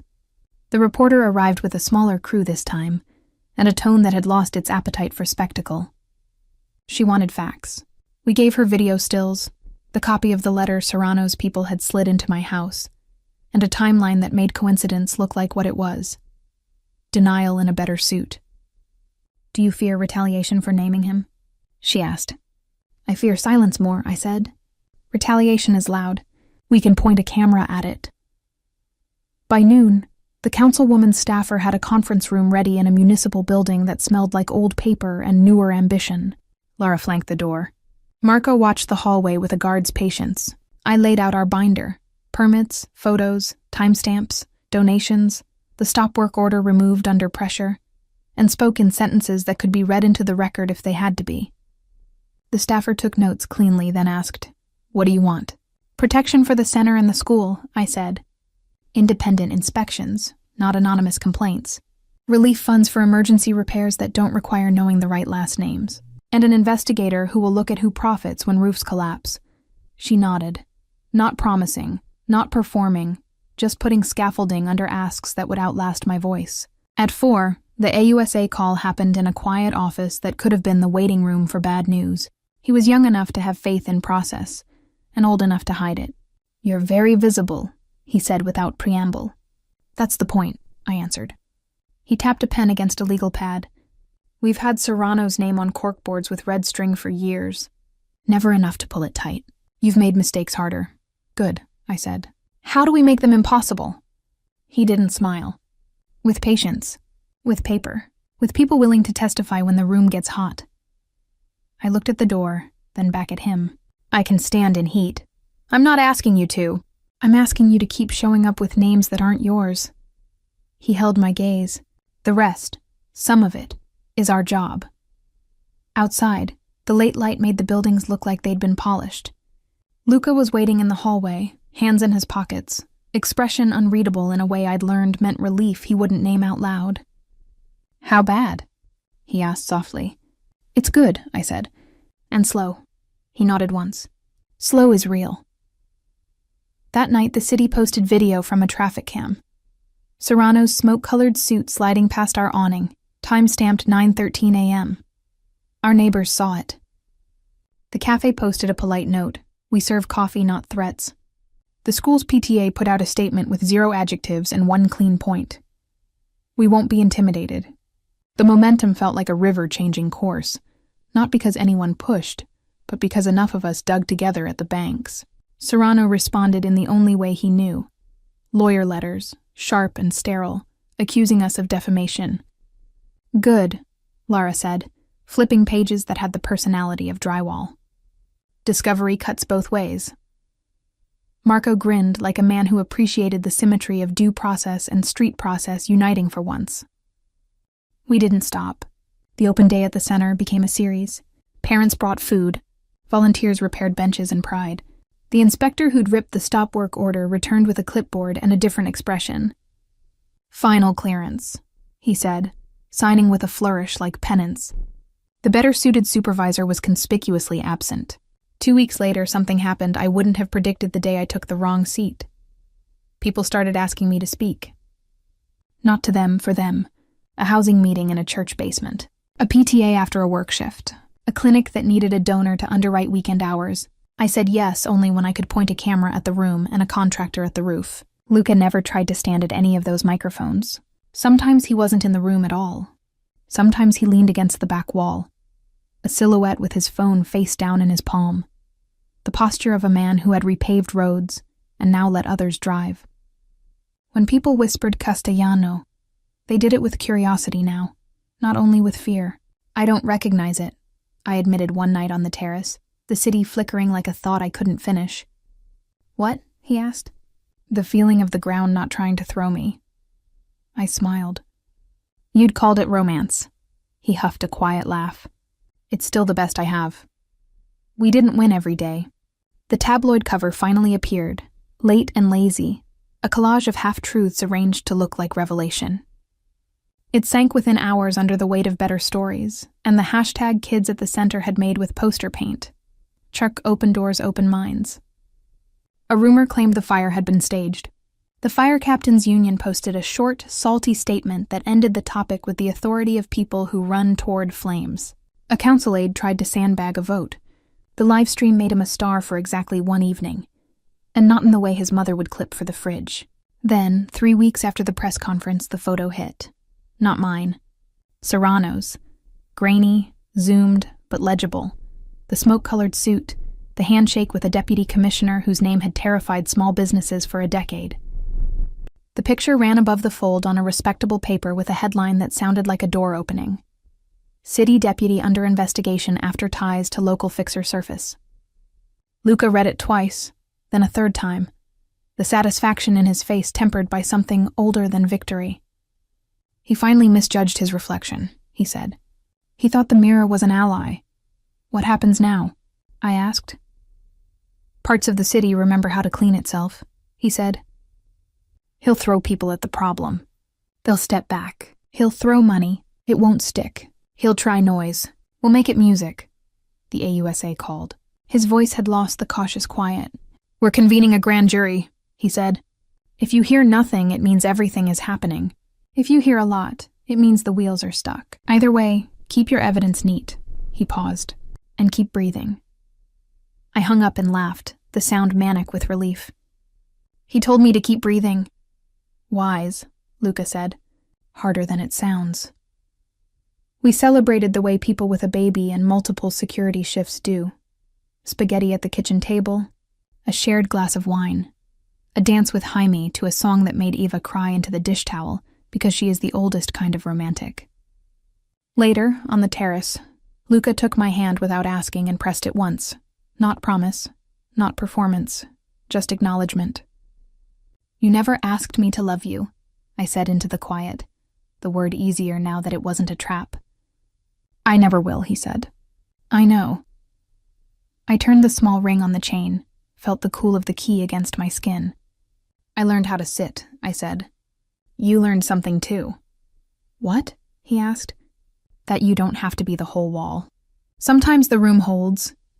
He considered that like an architectural drawing. "Sometimes," he agreed, and his mouth softened into a real smile that looked like something earned. When the arrest warrants finally came down, 2 mid-level enforcers, a building inspector who had enjoyed envelopes, a cousin with too much access, the city didn't cheer. It exhaled. That's how you know a story has shifted from spectacle to structure. No confetti, just people arriving 5 minutes early to work because the door opens on the first try. Serrano wasn't in cuffs on camera. Men like him rarely are. He was named in filings that had the patience of glaciers. His lawyers snarled words like frivolous and vendetta. The AUSA's office used words like pattern and enterprise. I learned new language and recognized old lies. We kept showing up with the camera and the contractor, and the child whose handwriting on a poster made adults adjust their spines. One afternoon, as summer pressed its palm to the city's shoulder, the center held a small ceremony. The mural the kids had made from paper to cover the broken window had been replicated in glass by a local artist. Light poured through it like proof. The director said 3 sentences and stopped because her voice broke. Parents clapped with the energy of people who had clapped before and been disappointed and had decided to try again anyway. "Say something," the director whispered, nudging me to the little stand with the cheap microphone. I looked at the room that had almost burned and now felt fireproof. I thought of a bench in Central Park, a bottle in the night, a copy of a letter left in a drawer like a dare. I thought of a wrong seat on a plane and a man who had claimed me with a sentence that didn't feel like a cage anymore. "My name is Ellie Sullivan," I said, and the room hushed like a friend leaning in. I used to think security was a door that locked. Now I think it's a room full of people who won't let anyone close it. Applause rose, not loud, but deep. When it faded, I found Luca at the back, hands in his pockets, eyes bright. He didn't step forward. He didn't need to. His whole posture said what he'd learned to say without words, with. That night, after Jaime surrendered to sleep and the city softened to its hum, we sat on the terrace with 2 mugs of tea and enough quiet to hear our own bones. He turned to me, the caution gone from his face, leaving only the man. "From now on," he said, not repeating the old vow but revising it, "you're not mine. We're ours." I laughed into my cup, the sound spilling like light through glass. "Deal," I said. "On one condition." He waited. "If I ever take the wrong seat again," I said, "you don't drag me out. You sit down next to me and make it right." He considered the terms for a second that felt like a ceremony, then nodded once. "Sequence," he said. "Only sequence." Jaime murmured in his sleep through the monitor, a small sound like the city agreeing. The door under my hand felt warm, not because of fear, but because of friction earned in forward motion. Somewhere, a press printed words that weren't ours and didn't need to be. Our story had escaped the page. It lived in rooms with working lights and roofs that kept rain on the correct side. The wrong seat was still there, in my memory and beneath everything we'd built. But it wasn't an accident anymore. It was an axis. And around it, the world had learned a new balance. A year later, the city felt different under my feet. Not safer, not softer, but sharper in ways that made sense. The school had lights that flicked on without flickering. The community center had glass where paper once hung. Parents who had once whispered, "Be careful," now said, "What's next?" Serrano's name still lingered in certain corners, muttered with resentment or denial, but not power. His empire had become a puzzle missing too many pieces. The AUSA sent updates I didn't always read because I no longer needed confirmation that the ground had shifted. At home, life found its rhythm. Jaime learned words faster than I could keep track. His favorite was open, shouted at doors, windows, books, arms. Eva claimed he got it from me. I claimed he got it from her. Luca only smiled, quiet and proud, and sometimes whispered aperto in Italian, so Jaime grew up knowing the sound in both tongues. Some nights I still woke at small noises, the echo of glass breaking, the phantom scent of smoke. But instead of spiraling, I listened. To my son's breathing, to the hum of the house, to the way the city itself seemed to inhale and exhale with us. Fear was still there, but it had learned its place. On the anniversary of the first press conference, the director insisted we come to the center. The kids had drawn a mural that stretched the length of the wall. Bright chairs, open doors, figures holding hands. In the corner, smaller letters scrawled by dozens of little hands. "Thank you, Ellie. Thank you, Luca." He looked at the wall, then at me, his eyes unreadable in the way they got when the past pressed too hard. I touched the key pendant at my throat, and the ring beside it, still not on my finger but always within reach. "We sat in the wrong seat," I whispered. He smiled, small and real. "And stayed." When we left, Jaime clapped at the mural like he understood the meaning. Maybe he did. Kids sometimes know the things we overthink. The city was still noisy, still flawed, still unfinished. But for the first time, it felt like a place where the wrong seat could turn into the right foundation. And for the first time, I didn't feel like I was surviving someone else's story. It was ours.